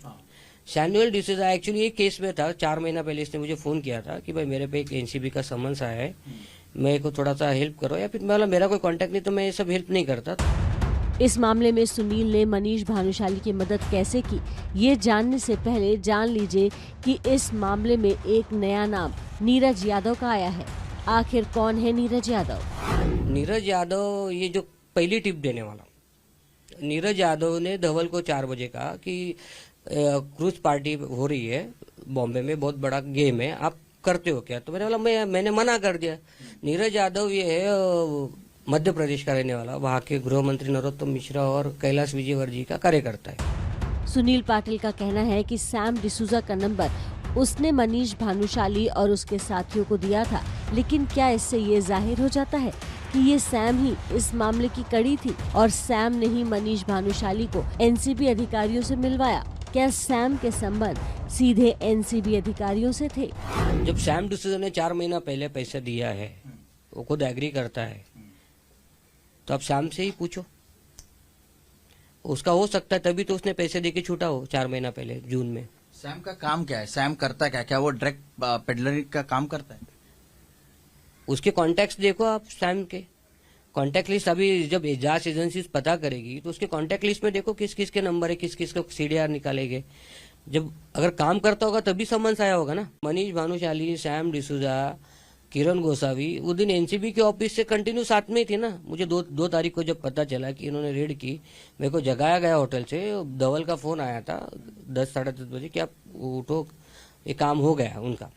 तो मैं उठ के देखा, टीवी चैनल देख रहा था, तो मैं जस्ट उनको पूछा। फिर सैम ने मुझे बोला कि तो मैं तो ऑलरेडी नंबर तो दे चुका था, इनका कांटेक्ट तो पहले ही करा चुका था। फिर मनीष भानुशाली ने कहा कि शाहरुख का लड़का है। सुनील पाटिल का कहना है कि उसे दिल्ली बुलाकर उसके साथ मारपीट की गई और मुंह न खोलने की धमकी दी गई। दिल्ली में दबाव जा रहा था। दिल्ली में ये लोगों ने नवाटल में बुलाया, मुझसे कुछ रिकॉर्डिंग्स करवाए, मुझे मारा इन्होंने, धवल भानुशाली ने मारा और वो मनीष भानुशाली ने किया कि तुम कुछ करोगे तो फिर वैसे कुछ रिकॉर्डिंग्स एक कराए गए। बाद में मैं जैसे क्या कहा गया रिकॉर्डिंग में कि तुम अहमदाबाद बॉम्बे मत जाओ ना, किसी से मिलो ना, किसी से बात करो, तुम चुपचाप बैठे रहो कहीं पे। दिल्ली से पहले मनीष भानुशाली ने सुनील पाटिल को अहमदाबाद में भी रखा था। आखिर अहमदाबाद का क्या कनेक्शन है? इस सवाल पर सुनील का कहना है कि मनीष भानुशाली की वहां काफी नेताओं से जान पहचान थी। मनीष भानुशाली के वहाँ पे काफी संबंध है मिनिस्टर लोगों से, तो वो मुझे मिलाता भी था, हम लोग बात भी करते थे का वहाँ पे, बस उतना ही है। उसका क्या संपर्क हो मनीष भानुशाली जाने और वो लोग जाने। ये तो मुझे तो खाली इतना कांटेक्ट निकालने लेके लिखा, तो मैंने कांटेक्ट निकाल के सैम डिसूजा का दिया। बाद में क्या डीलिंग हुई क्या नहीं हुआ, मुझे खाली सुबह 8:30 बजे दूसरे दिन बोला गया कि 50 लाख रुपए रखने, कहाँ रखने, बस उतना ही है।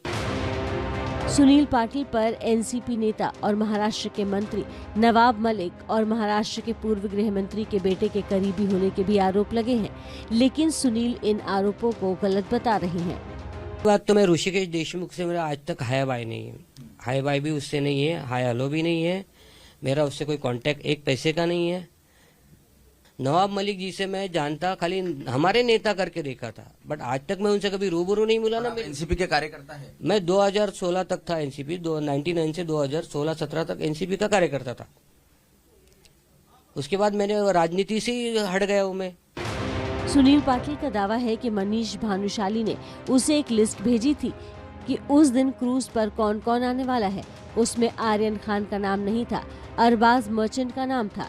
ये बात उसे छापा मारने के बाद बताई गई थी।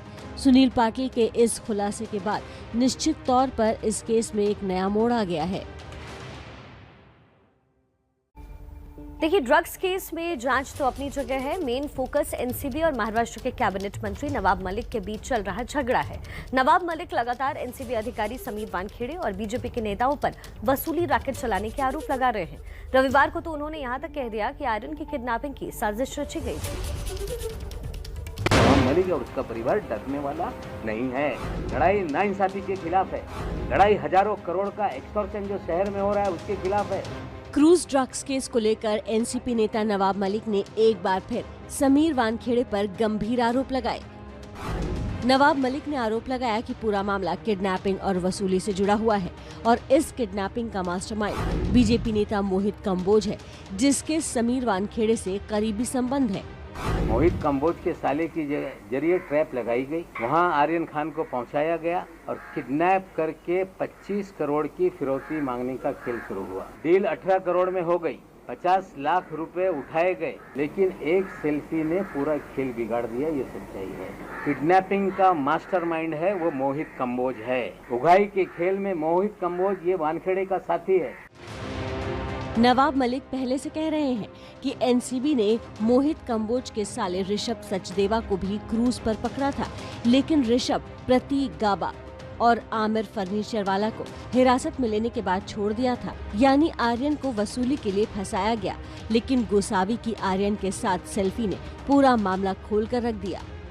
एक वीडियो हमने फिर दिखाया जिसमें ऋषभ सचदेवा के पिताजी, उनके चाचा जी, इन 3 लोगों को लेकर निकलते हुए नजर आए और हमने सवाल उठाया कि ये 3 लोगों को क्यों छोड़ा गया, और हमने सीधे कहा कि ये भारतीय जनता पार्टी के पूर्व जो युवा मोर्चा के अध्यक्ष थे मोहित कंबोज जी, जिन्होंने नाम बदल के मोहित भारती कर लिया है, ये उनके साले हैं और इनके बोलने पे ही उनको छोड़ा गया। फिर तुरंत प्रेस कॉन्फ्रेंस हो गई। श्री वानखेड़े ने कहा कि वो 11 लोग नहीं 14 लोग डिटेन किए गए थे। फिर लोगों को गुमराह करने का खेल वानखेड़े ने शुरू किया। हमने पूछा कि वो और कौन 3 लोग थे, नाम बताओ, लेकिन नाम नहीं बताया गया। फिर ड्रग्स केस पर महाराष्ट्र की सियासत गरमाई हुई है और अभी तक एनसीपी नेता नवाब मलिक ही लगातार केंद्र पर निशाना साध रहे थे और अब शिवसेना भी इसमें कूद गई है। क्या प्रधानमंत्री मोदी जी और आपकी सरकार, भाजपा की सरकार, यहाँ ऑल पब्लिक सेक्टर जो है सार्वजनिक उपक्रम का निजीकरण कर, खासगीकरण कर, क्योंकि आपने जेल का भी निजीकरण किया है क्या? आप मालिक बन गए हैं क्या जेल के, और आपके पास चाबी है सब जेलों की, किसी को भी जेल में डालेंगे, आप कानून के भी मालिक हो गए हैं। शिवसेना सांसद संजय राउत का ये हमला महाराष्ट्र की अघाड़ी सरकार के कई नेताओं पर हाल में कसे शिकंजों के बाद आया है। हाल ही में अनिल देशमुख को ईडी ने लंबी पूछताछ के बाद गिरफ्तार किया है। शिवसेना विधायक और महाराष्ट्र के परिवहन मंत्री अनिल परब इससे पहले ईडी के सामने पेश हुए थे। इसके अलावा ईडी ने शिवसेना सांसद भावना गवली को भी तलब किया था। आयकर विभाग ने डिप्टी सीएम और एनसीपी नेता अजीत पवार के परिवार के सदस्यों से जुड़े कुछ कारोबारी परिसरों पर छापा मारा था। 8 दिन 10 दिन पहले बोलते हैं अभी उसका नंबर है, अब उसका नंबर। देखो भाई, आपका भी नंबर आएगा, नंबर सबका आएगा, आने दो। जब आपका नंबर आएगा तो आपके लिए रोने वाला कोई नहीं होगा। केंद्र और महाराष्ट्र सरकार में टकराव के हालात काफी दिनों से बने हुए हैं, लेकिन हाल के ड्रग्स कांड के बाद ये टकराव कुछ ज्यादा ही बढ़ता जा रहा है।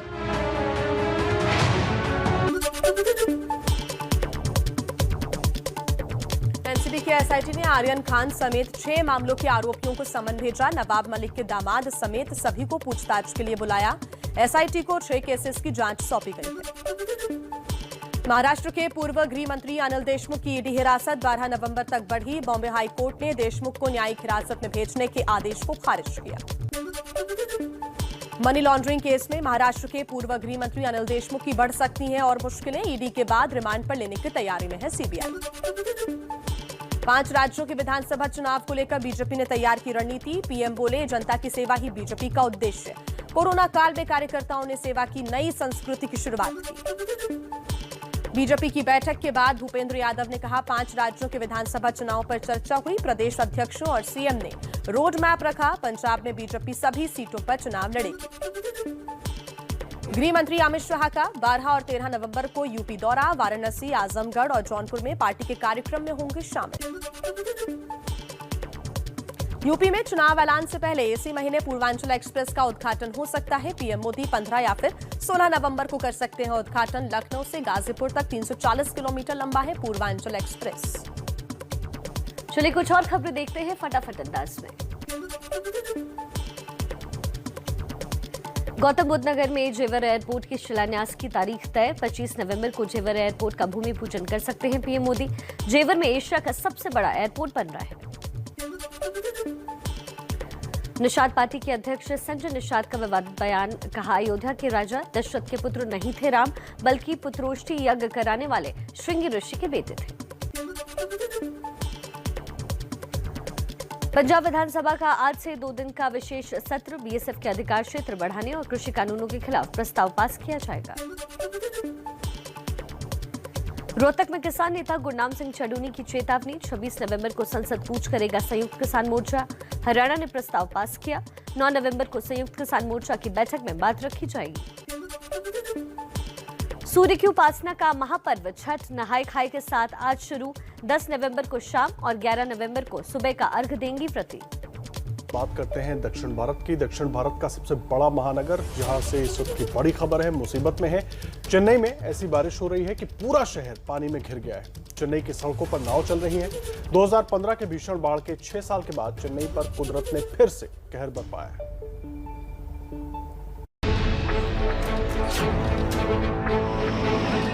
चेन्नई में हाहाकार। पानी पानी हुई तमिलनाडु की राजधानी। मदद के लिए खुद सड़क पर उतरे सीएम स्टालिन।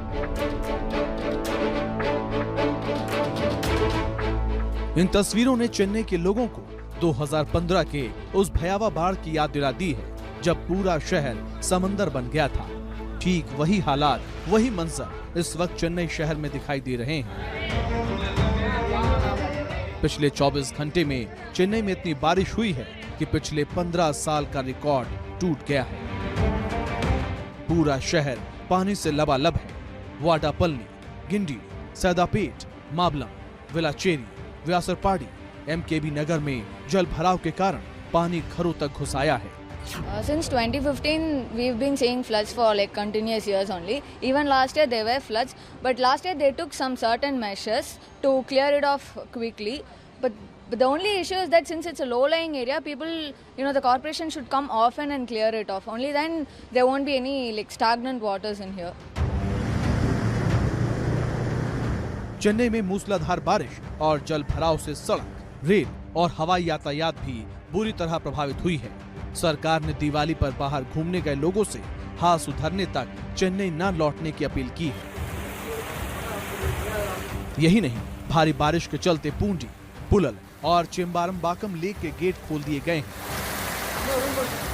ये वो रिजर्वायर हैं जो शहर को पीने का पानी मुहैया करते हैं, लेकिन भारी बारिश के कारण इन रिजर्वायर में पानी ओवरफ्लो न हो, इसलिए पानी छोड़ने का फैसला लिया गया है। झील से पानी छोड़ने के बाद हालात और खराब हो गए हैं, क्योंकि अब पानी शहर में घुस आया है। अब जरा चेन्नई के मशहूर मरीना बीच को देख लीजिए। जिस खूबसूरत बीच पर पर्यटकों की भीड़ होती थी, वहां अब पानी ही पानी दिखाई दे रहा है। हालात से निपटने के लिए राज्य की रिलीफ एंड रेस्क्यू टीम के अलावा एनडीआरएफ को भी तैनात किया गया है।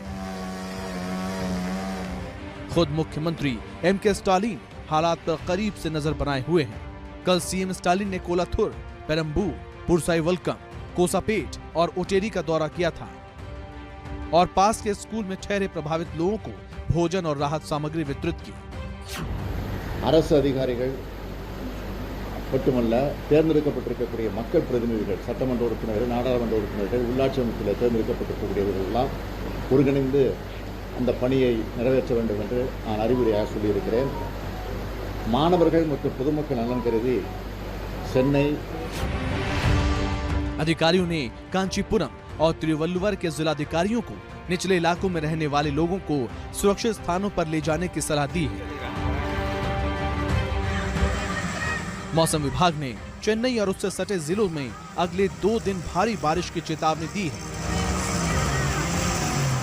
जिसको देखते हुए स्कूल कॉलेजों को बंद रखने का फैसला लिया गया है।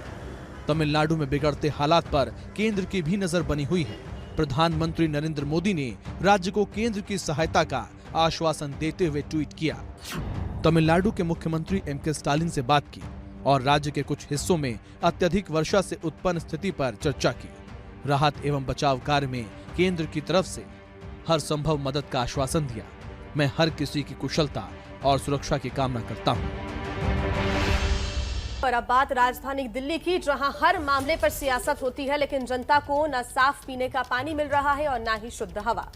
दिवाली के बाद से दिल्ली की हवा का जहर अब भी जारी है।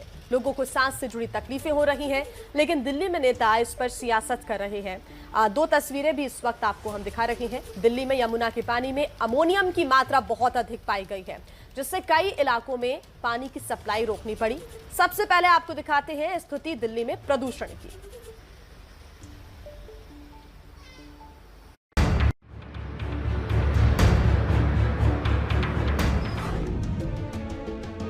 एक तरफ दिल्ली में हवा की स्थिति सुधरने का नाम नहीं ले रही है, तो वहीं दूसरी तरफ राजनीतिक बयार अपने जोरों पर है। दिल्ली के पर्यावरण मंत्री गोपाल राय ने केंद्र सरकार को चिट्ठी लिखी, जिसमें पराली को प्रदूषण के लिए जिम्मेदार ठहराते हुए इसे तत्काल रोकने के लिए दिल्ली और पड़ोसी राज्यों के साथ इमरजेंसी मीटिंग बुलाने की मांग की।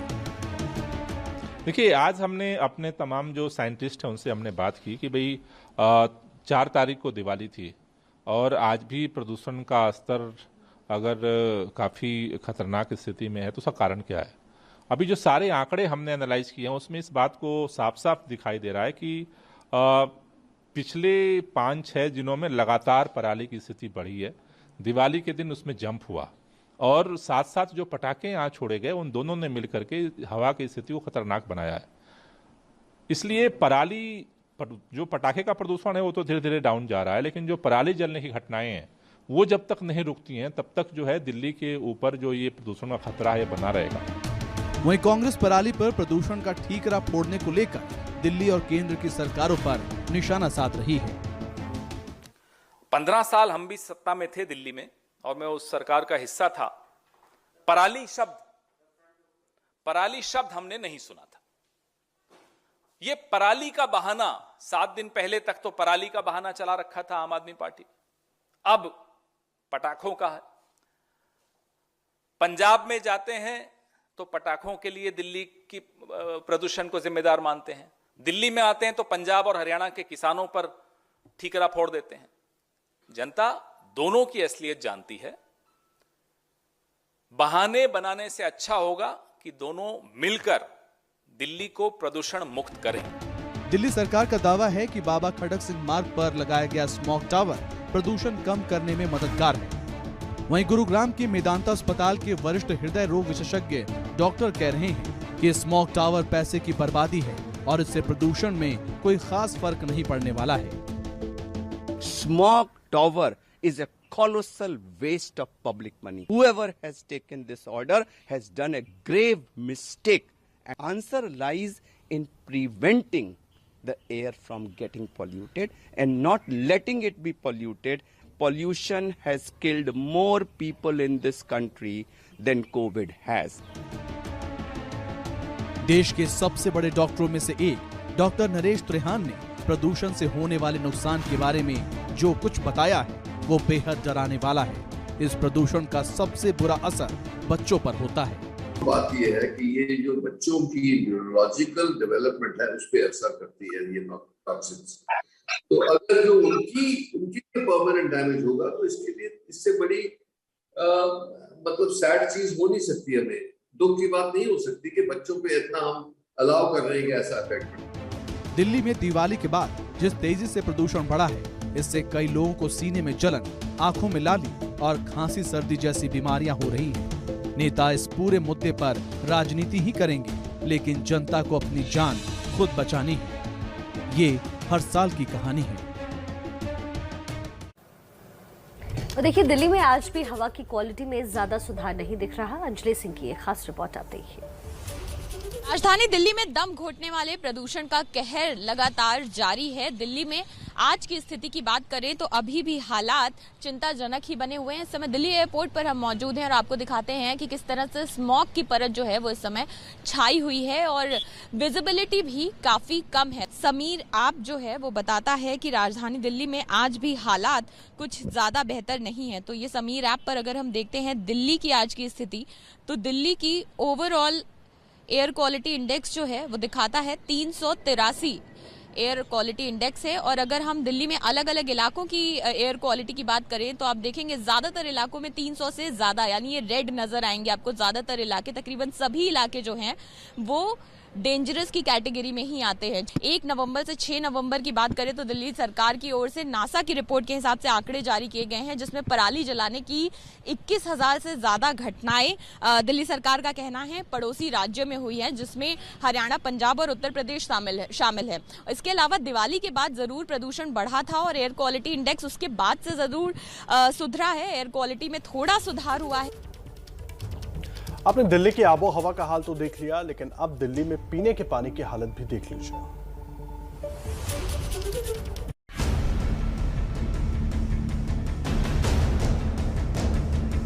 दिल्ली की हवा जहरीली, अब दिल्ली का पानी भी खराब। जी हां, देश की राजधानी दिल्ली की यही हकीकत है। दिवाली के पटाखों और पराली के धुएं से दिल्ली की सांसें पहले ही फूल रही थी, अब पीने के पानी पर भी संकट आ गया है। जो यमुना दिल्ली की प्यास बुझाती है वो इतनी मैली हो गई है कि इसका पानी पीना जहर पीने के बराबर हो गया है। आप जो तस्वीरें अपने टेलीविजन स्क्रीन पर देख रहे हैं वो दिल्ली के कालिंदी कुंज की हैं। ऐसा लग रहा है मानो यमुना में सफेद झाग का सैलाब आ गया है। ये झाग तब बनता है जब पानी में अमोनिया बेहद खतरनाक स्तर पर पहुंच जाता है। पानी से गला वाला सारा दर्द हो रहा है, गले में दिक्कत हो रही है, टॉन्सिल्स हो रहे हैं, खांसी, जुकाम बच्चों को, क्योंकि जितना भी फिल्टर पानी कर ले, फिल्टर उतना ही यूज़ करेंगे ना पीने के लिए, और कामों के लिए भी तो वो पानी यूज होता है टैंकी का, तो वो कितना हम फिल्टर कर करके यूज़ करें। यमुना में अमोनिया का स्तर बढ़ने से सोनिया विहार, वजीराबाद, भागीरथी, चंद्रावल और ओखला ट्रीटमेंट प्लांट से पेयजल की आपूर्ति बाधित हुई है। नतीजा ये है कि पूर्वी दिल्ली और दक्षिणी दिल्ली के कई इलाके साफ पानी के लिए तरस रहे हैं। ये सब लोग जो हैं पानी से परेशान हैं, पानी के और कोई साधन नहीं है, तो देखो पानी के बिना गुजारा होना बहुत मुश्किल हो रहा है।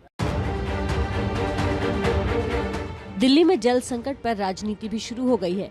दिल्ली बीजेपी के पूर्व अध्यक्ष और सांसद मनोज तिवारी ने ट्वीट किया, दिल्ली में यमुना नदी में अमोनिया का स्तर अधिक होने के कारण पीने का पानी नहीं मिल रहा और दिल्ली के टैक्स के पैसे बर्बाद कर सीएम मुफ्त में मौत बांट रहे हैं। गंदे पानी और गंदी हवा से जिंदगी छोटी होती जा रही है। पर 940 करोड़ प्रचार में खर्च कर दिए पिछले 7 साल में प्रदूषण पर कुछ नहीं किया। बीजेपी के इन आरोपों पर आम आदमी पार्टी की तरफ से सफाई भी आई, लेकिन दोष मढ़ दिया गया हरियाणा के मत्थे।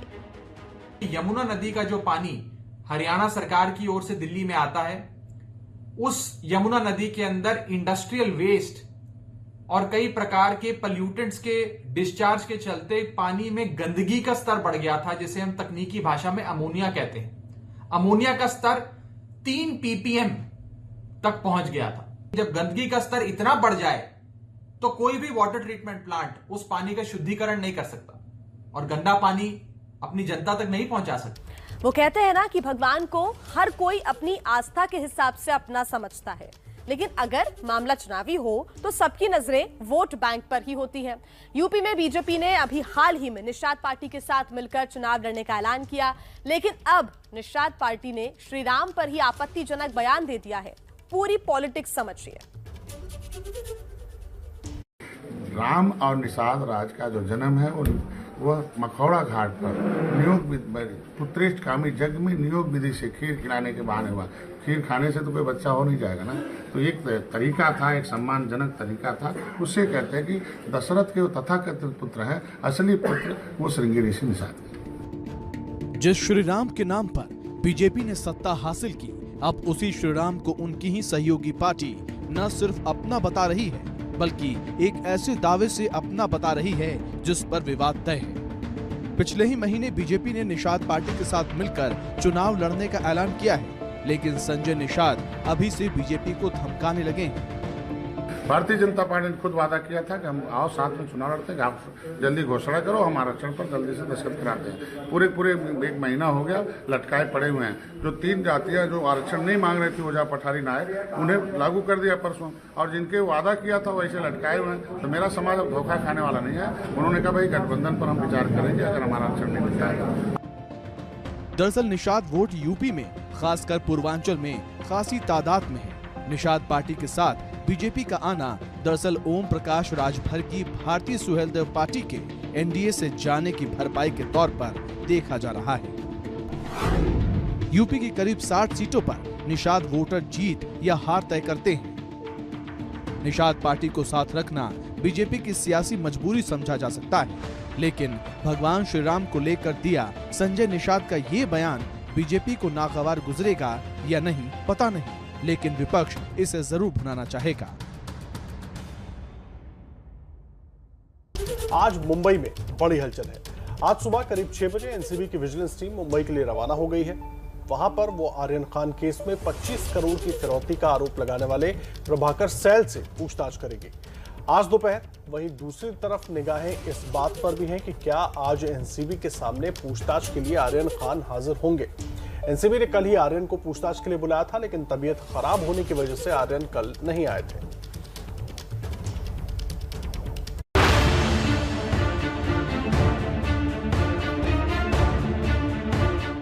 आर्यन खान समेत 6 मामलों की जांच करने दिल्ली से मुंबई पहुंची एनसीबी की एसआईटी टीम एक्शन में है। एसआईटी ने इन मामलों के आरोपियों से रविवार से ही पूछताछ शुरू कर दी है। कल इस केस के 2 अहम आरोपियों अरबाज मर्चेंट और अचित कुमार को बयान दर्ज कराने के लिए बुलाया गया था। दोनों से रात करीब 8 बजे तक पूछताछ चली।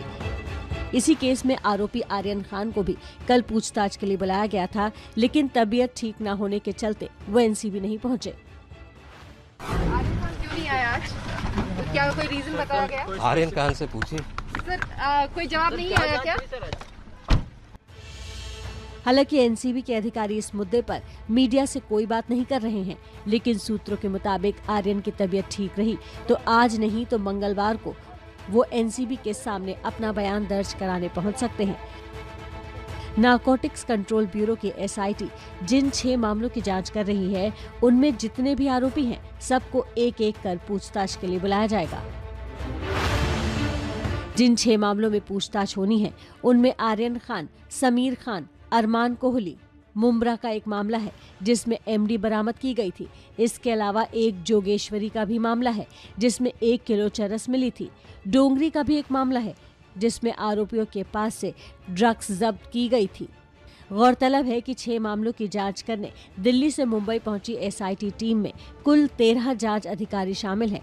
इस टीम का नेतृत्व डीडीजी ऑपरेशन संजय सिंह कर रहे हैं। दूसरी तरफ आर्यन केस में समीर वानखेड़े समेत एनसीबी अधिकारियों के खिलाफ आरोपों की जांच कर रही एनसीबी की विजिलेंस टीम भी आज जांच को आगे बढ़ाएगी। एनसीबी के विजिलेंस चीफ ज्ञानेश्वर सिंह इस टीम की अगुवाई कर रहे हैं। पहले इस टीम में 5 सदस्य थे, लेकिन अब इसमें 2 सदस्य और बढ़ाए गए हैं और अब इस जांच टीम में 7 सदस्य हो गए हैं। ये जांच team NCB zonal director Sameer Wankhede समेत अन्य अधिकारियों के ऊपर लगे पैसों के लेन देन के मामले की जांच कर रही है। ये टीम अब तक करीब 1 दर्जन लोगों के बयान दर्ज कर चुकी है। टीम अब इस मामले के मुख्य गवाह किरण गोसावी, प्रभाकर सैल, मनीष भानुशाली, पूजा डडलानी के बयान दर्ज करेगी। इसके अलावा इस केस में सैम डिसूजा से भी टीम पूछताछ करेगी, जिसके मुंबई एनसीबी अफसरों से करीबियों के आरोप लगे हैं। इस मामले में आरोप लगाने वाले गवाह प्रभाकर सेल को समन भेजा जा चुका है और उसका कहना है कि उसने करोड़ों की डील के बारे में खुद सुना था। प्रभाकर मुंबई पुलिस के सामने अपना बयान दर्ज करा चुका है। पकड़ में आया था तो उनका शायद डील चलता रहेगा उनको छुड़ाने के लिए। 25 करोड़ का फिगर था। एनसीबी ने इससे पहले भी सेल को समन भेजा था, लेकिन वो पेश नहीं हुआ था। हालांकि प्रभाकर के वकील ने कहा था कि प्रभाकर को एनसीबी ने कभी भी बुलाया नहीं था।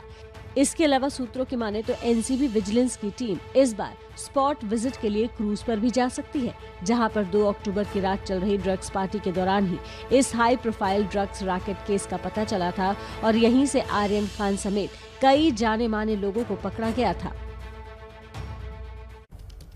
और वहीं क्रूज ड्रग्स कांड में बीजेपी नेता मोहित कंबोज की ओर से नवाब मलिक के जिस करीबी का नाम लिया जा रहा था, एबीपी न्यूज ने उससे ढूंढ निकाला है। बीजेपी नेता मोहित कंबोज ने जिस सुनील पाटिल को पूरे कांड का मास्टरमाइंड बताया था, उसी मोहित ने किए हैं बड़े बड़े खुलासे।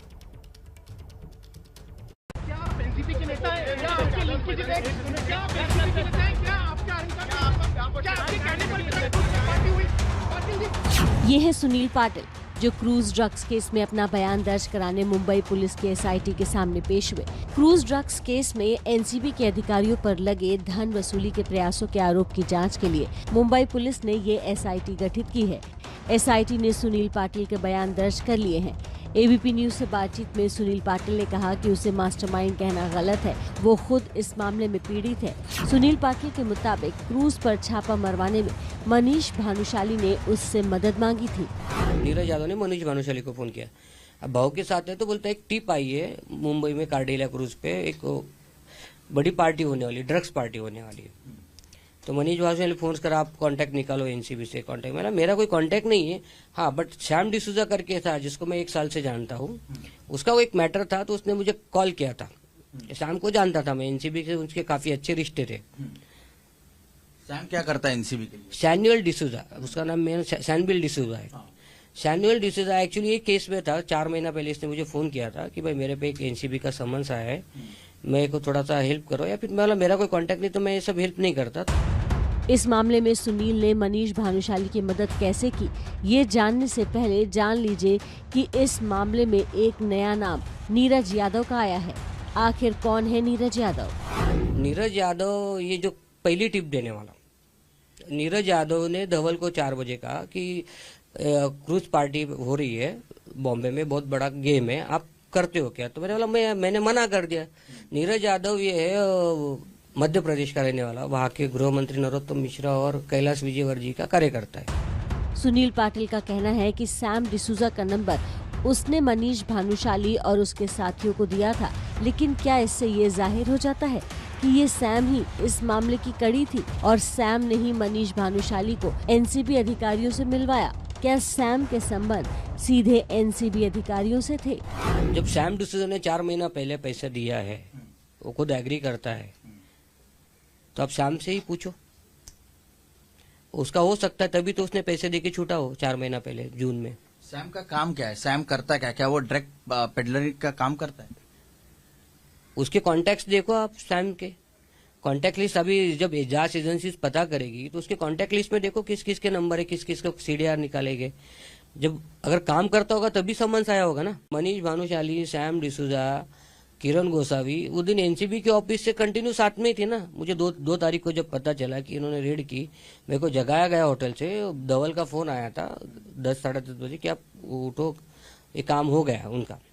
तो मैं उठ के देखा, टीवी चैनल देख रहा था, तो मैं जस्ट उनको पूछा। फिर सैम ने मुझे बोला, तो मैं तो ऑलरेडी नंबर तो दे चुका था, इनका कांटेक्ट तो पहले ही करा चुका था। फिर मनीष भानुशाली लगा कि शाहरुख का लड़का है। सुनील पाटिल का कहना है कि उसे दिल्ली बुलाकर उसके साथ मारपीट की गई और मुंह न खोलने की धमकी दी गई। दिल्ली में दबाव जा रहा था। दिल्ली में ये लोगों ने नवाटल में बुलाया, मुझसे कुछ रिकॉर्डिंग्स करवाए, मुझे मारा इन्होंने, धवल भानुशाली ने मारा और मनीष भानुशाली ने किया कि तुम कुछ करोगे तो फिर मेरे से कुछ रिकॉर्डिंग्स एक कराए गए। बाद में मैं जैसे क्या कहा गया रिकॉर्डिंग में कि तुम अहमदाबाद बॉम्बे मत जाओ ना, किसी से मिलो ना, किसी से बात करो, तुम चुपचाप बैठे रहो कहीं पे। दिल्ली से पहले मनीष भानुशाली ने सुनील पाटिल को अहमदाबाद में भी रखा था। आखिर अहमदाबाद का क्या कनेक्शन है? इस सवाल पर सुनील का कहना है कि मनीष भानुशाली की वहां काफी नेताओं से जान पहचान थी। मनीष भानुशाली के वहाँ पे काफ़ी संबंध है मिनिस्टर लोगों से, तो वो मुझे मिलाता भी था, हम लोग बात भी करते थे का वहाँ पे, बस उतना ही है। उसका क्या संपर्क हो मनीष भानुशाली जाने और वो लोग जाने। ये तो मुझे तो खाली इतना कांटेक्ट निकालने लेके लिखा, तो मैंने कांटेक्ट निकाल के सैम डिसूजा का दिया। बाद में क्या डीलिंग हुई क्या नहीं हुआ, मुझे खाली सुबह 8:30 बजे दूसरे दिन बोला गया कि 50 लाख रुपए रखने, कहाँ रखने, बस उतना ही है। सुनील पाटिल पर एनसीपी नेता और महाराष्ट्र के मंत्री नवाब मलिक और महाराष्ट्र के पूर्व गृह मंत्री के बेटे के करीबी होने के भी आरोप लगे हैं, लेकिन सुनील इन आरोपों को गलत बता रहे हैं। बात तो मैं ऋषिकेश देशमुख से मेरा आज तक हाय बाय नहीं है, हाय बाय भी उससे नहीं है, हाय हेलो भी नहीं है, मेरा उससे कोई कांटेक्ट एक पैसे का नहीं है। नवाब मलिक जी से मैं जानता, खाली हमारे नेता करके देखा था, बट आज तक मैं उनसे कभी रूबरू नहीं मिला ना। एनसीपी के कार्यकर्ता है? मैं 2016 तक था एनसीपी, 99 से 2016-17 तक एनसीपी का कार्यकर्ता था। उसके बाद मैंने राजनीति से ही हट गया हूँ मैं। सुनील पाटिल का दावा है कि मनीष भानुशाली ने उसे एक लिस्ट भेजी थी कि उस दिन क्रूज पर कौन कौन आने वाला है। उसमें आर्यन खान का नाम नहीं था, अरबाज मर्चेंट का नाम था। ये बात उसे छापा मारने के बाद बताई गई थी। सुनील पाटिल के इस खुलासे के बाद निश्चित तौर पर इस केस में एक नया मोड़ आ गया है। तो महाराष्ट्र में ड्रग्स केस पर राजनीति चल रही है, तो वहीं दिल्ली में छठ महापर्व पर महापर्व छठ आज से शुरू हो गया। आज नहाय खाए है, परसों पहला अर्घ दिया जाएगा, लेकिन दिल्ली में छठ को लेकर महाभारत छिड़ी हुई है। 11 बजे पूर्वांचल भाइयों बहनों के साथ में आईटीओ छठ घाट पर जाऊंगा और मैं अरविंद केजरीवाल को ये चुनौती देना चाहता हूं कि अगर तुम्हारे में दम है तो आप हमें रोक कर दिखाइए। हम इस बात को लेके आश्वस्त हैं कि घाट यहीं बनेगा और घाट हम बना के रहेंगे। छठ को लेकर दिल्ली के दो बड़े दलों का ये हट इसलिए है क्योंकि सवाल 29% पूर्वांचली वोटरों का है। यूपी बिहार के वो प्रवासी जो सीधे सीधे 27 सीटों पर जीत हार का फैसला करते हैं, जिनके लिए छठ पूजा आस्था का सबसे बड़ा पर्व। हम सभी इस महापर्व को मनाने के लिए तैयारियों में जुटे हुए हैं। वहीं दूसरी तरफ जो दिल्ली के मुख्यमंत्री हैं अरविंद केजरीवाल, वो हमको कोई परमिशन नहीं दे रहे। जब हमने प्रदर्शन किया तो उनको बैकफुट पर आना पड़ा और फिर उन्होंने कहा कि यमुना घाट पर इसको मनाने के लिए परमिशन नहीं दी जाएगी। मैं अरविंद केजरीवाल से कहना चाहता हूं कि अगर छठ का पर्व कोई घाट पर नहीं मनेगा तो कहां पर मनेगा? सड़क पर मनाएंगे। दरअसल दिल्ली आपदा प्रबंधन प्राधिकरण यानी DDMA ने इस साल भी यमुना तट पर छठ पूजा की इजाजत नहीं दी है। यमुना के चारों तरफ पुलिस प्रशासन की किलेबंदी भी की गई है। जगह जगह पुलिस तैनात है ताकि छठ व्रती यमुना किनारे नहीं पहुंच सके। बीजेपी अब इसे बड़ा मुद्दा बनाने की तैयारी में है। अब एक और तस्वीर देख लीजिए। पार्क में JCB मशीन लगाई गई है। पार्क में ही घाट खुदवाए गए और जब ऐसा करने से रोका गया तो आम आदमी पार्टी के विधायक वहीं पार्क के बाहर धरने पर बैठ गए। इसमें शामिल थे दिल्ली के द्वारका से आप विधायक विनय मिश्रा, बुराड़ी के विधायक संजीव झा और मालवीय नगर के विधायक सोमनाथ भार्गव। वेस्ट सागरपुर के दुर्गा पार्क में दिन भर नारे गूंजते रहे। द्वारका में इस वक्त मैं मौजूद हूँ। सागरपुर इलाके की तस्वीरें आपको दिखाती हूँ किस तरह से जो आम आदमी पार्टी के कार्यकर्ता हैं वो यहाँ पर छठ घाट बनाने को लेकर वो नारेबाजी कर रहे हैं और यहाँ पर आप देख सकते हैं किस तरह से बड़ी संख्या में आम आदमी पार्टी के जितने भी कार्यकर्ता हैं वो यहाँ मौजूद है। यहाँ पर द्वारका से विधायक विनय मिश्रा जो है वो धरने पर बैठे, यहाँ पे प्रदेश अध्यक्ष जो है वो भी है। इस तरह दिल्ली में छठ पूजा को लेकर आम आदमी पार्टी और बीजेपी के बीच सियासी जोर आजमाइश चलती रही। आम आदमी पार्टी के विधायकों ने बीजेपी शासित दक्षिण दिल्ली नगर निगम के मेयर पर आरोप लगाया कि वो घाट बनाने की अनुमति नहीं दे रहे हैं, जबकि मेयर ने आरोप लगाया है कि आम आदमी पार्टी के विधायक छठ की आड़ में जमीन कब्जाना चाहते हैं। हम लोग यहाँ इस घाट का मरम्मत कराने आए तो यहाँ के मेयर ने आके यहाँ मरम्मत का कार्य रोक दिया, उनके लोगों ने काम रुकवा दिया। सागरपुर द्वारका विधानसभा के अंदर छठ घाट पहले भी था, अब भी है और छठ हम मनाएंगे। छठ पर्व के साथ सभी माता बहनों के साथ हम खुशियों से मनाएंगे। इस पर बवाल इतना बढ़ा कि वेस्ट सागरपुर के द्वारका पार्क में पुलिस और अर्धसैनिक बल तैनात करने पड़े। तो एक ओर आम आदमी पार्टी और बीजेपी के बीच दिल्ली में छठ को लेकर तनातनी चल रही है, वहीं बीजेपी ने दिल्ली में चल रही राष्ट्रीय कार्यकारिणी की बैठक में छठ पर्व को भुनाने का मौका नहीं चूका। बैठक में पीएम मोदी का स्वागत करने के लिए दिल्ली बीजेपी पूर्वांचल मोर्चा की कार्यकर्ता छठ व्रती के तौर पर पहुंची। पीएम ने इनसे मुलाकात की और छठ पर्व की शुभकामनाएं दी। आगे बढ़ते हैं और अब बात पेट्रोल डीजल और उस पर हो रही सियासत की। कांग्रेस के राज वाले पंजाब ने भी आखिरकार पेट्रोल डीजल के दामों में कटौती कर दी है, लेकिन साथ ही उन्होंने दिल्ली की आम आदमी पार्टी सरकार पर भी निशाना साधा है। पंजाब के फाइनांस मिनिस्टर साहब का मैं धन्यवादी हाँ। पंजाब सरकार ने अज बड़ा फैसला लेके पेट्रोल के रेट असी 10 रुपये घट कर रहे हैं। अज ही रात तो 10 रुपये 5 रुपये डीजल के रेट अज तो ही रात तो असी घट कर देंगे, जेड़ा कि पिछले 70 सालों के विच कदे मैं सुनिया नहीं कि इन्ना रेट भी कदे घटिया होवे या कदे। पंजाब में चुनाव है, मुख्यमंत्री चरणजीत सिंह चन्नी पर भी दबाव था रेट कम करने का। केंद्र सरकार ने पेट्रोल और डीजल पर एक्साइज रेट कम किया था। नए रेट के तहत पंजाब में अब पेट्रोल 95 रुपए प्रति लीटर मिलेगा, जो पहले 105 रुपए प्रति लीटर था। वहीं डीजल अब 88 रुपए 75 पैसे की जगह 83 रुपए 75 पैसे प्रति लीटर मिलेगा।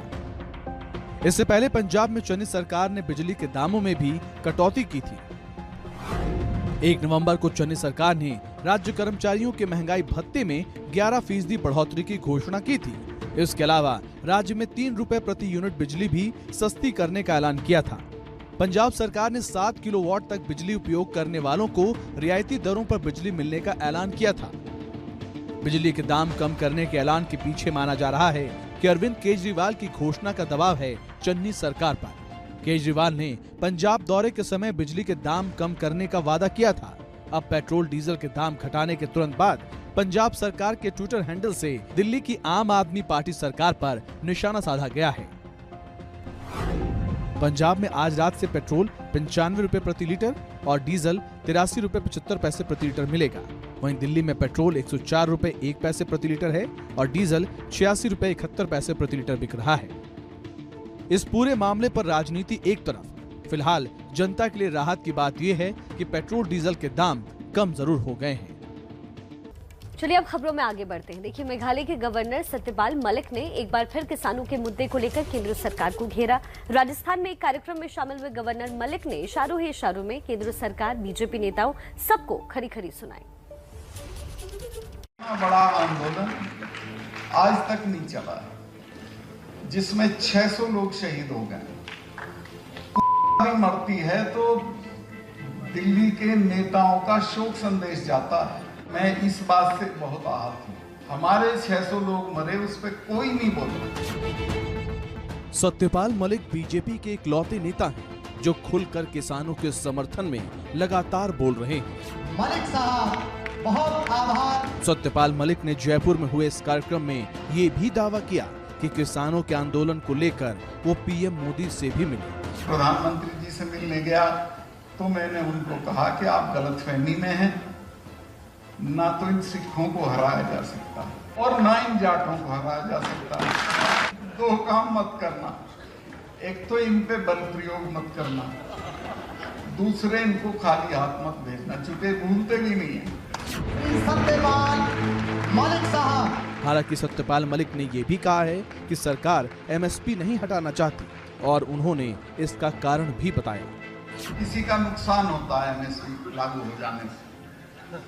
जिन्हें एमएसपी से किसानों की जो डिस्ट्रेस सेल है वो चाहिए और किसानों को कम दाम पे उनका माल खरीद के फिर बड़े दाम पे बेचने के लिए जो बैठ गए बाजार में। एक अडानी का तो एक 500 एकड़ में गोदाम बन गया उसमें पानीपत में, जब तक पार्लियामेंट में कानून भी पास नहीं हुआ था। सत्यपाल मलिक 2017 से अलग अलग राज्यों के गवर्नर हैं। उन्होंने कहा कि किसान आंदोलन पर उनके बयानों से दिल्ली के कुछ बड़े लोगों को दिक्कत होती है तो वो इस्तीफा देने के लिए तैयार है। उसने बनाया था यहाँ तो मैं वोट से बना, मुझे बनाया था दिल्ली में 2-3 बड़े लोग हैं उन्होंने, और मैं उनकी इच्छा के विरुद्ध बोल रहा हूँ, तो ये तो मैं जान के बोल ही रहा हूँ कि उनको दिक्कत होगी। वो जिस दिन मुझे कह देंगे कि हमें दिक्कत है छोड़ दो, मैं एक भी मिनट नहीं लगाऊंगा। और सत्यपाल मलिक की राजनीति पश्चिमी यूपी की रही है। बागपत में जन्मे सत्यपाल मलिक की ये बयानबाजी यूपी चुनाव से पहले बीजेपी के लिए दिक्कत पैदा कर सकती है। चलिए वक्त हो चुका है आपके फेवरेट सेगमेंट का, यानी क्या है आज का कार्टून, और हमारे साथ स्टूडियो में मौजूद है इरफान जी। आइए देखते हैं आज इरफान जी क्या बना रहे हैं।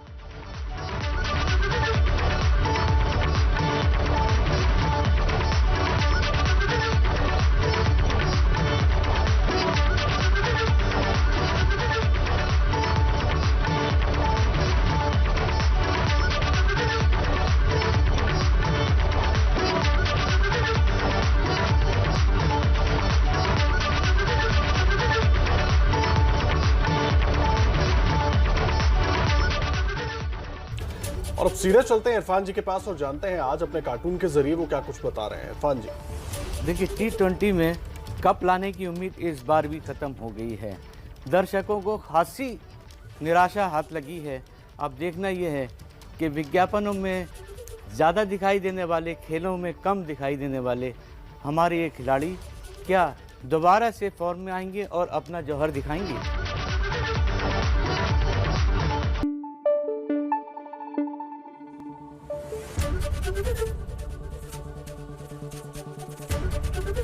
ABP न्यूज आपको रखे आगे।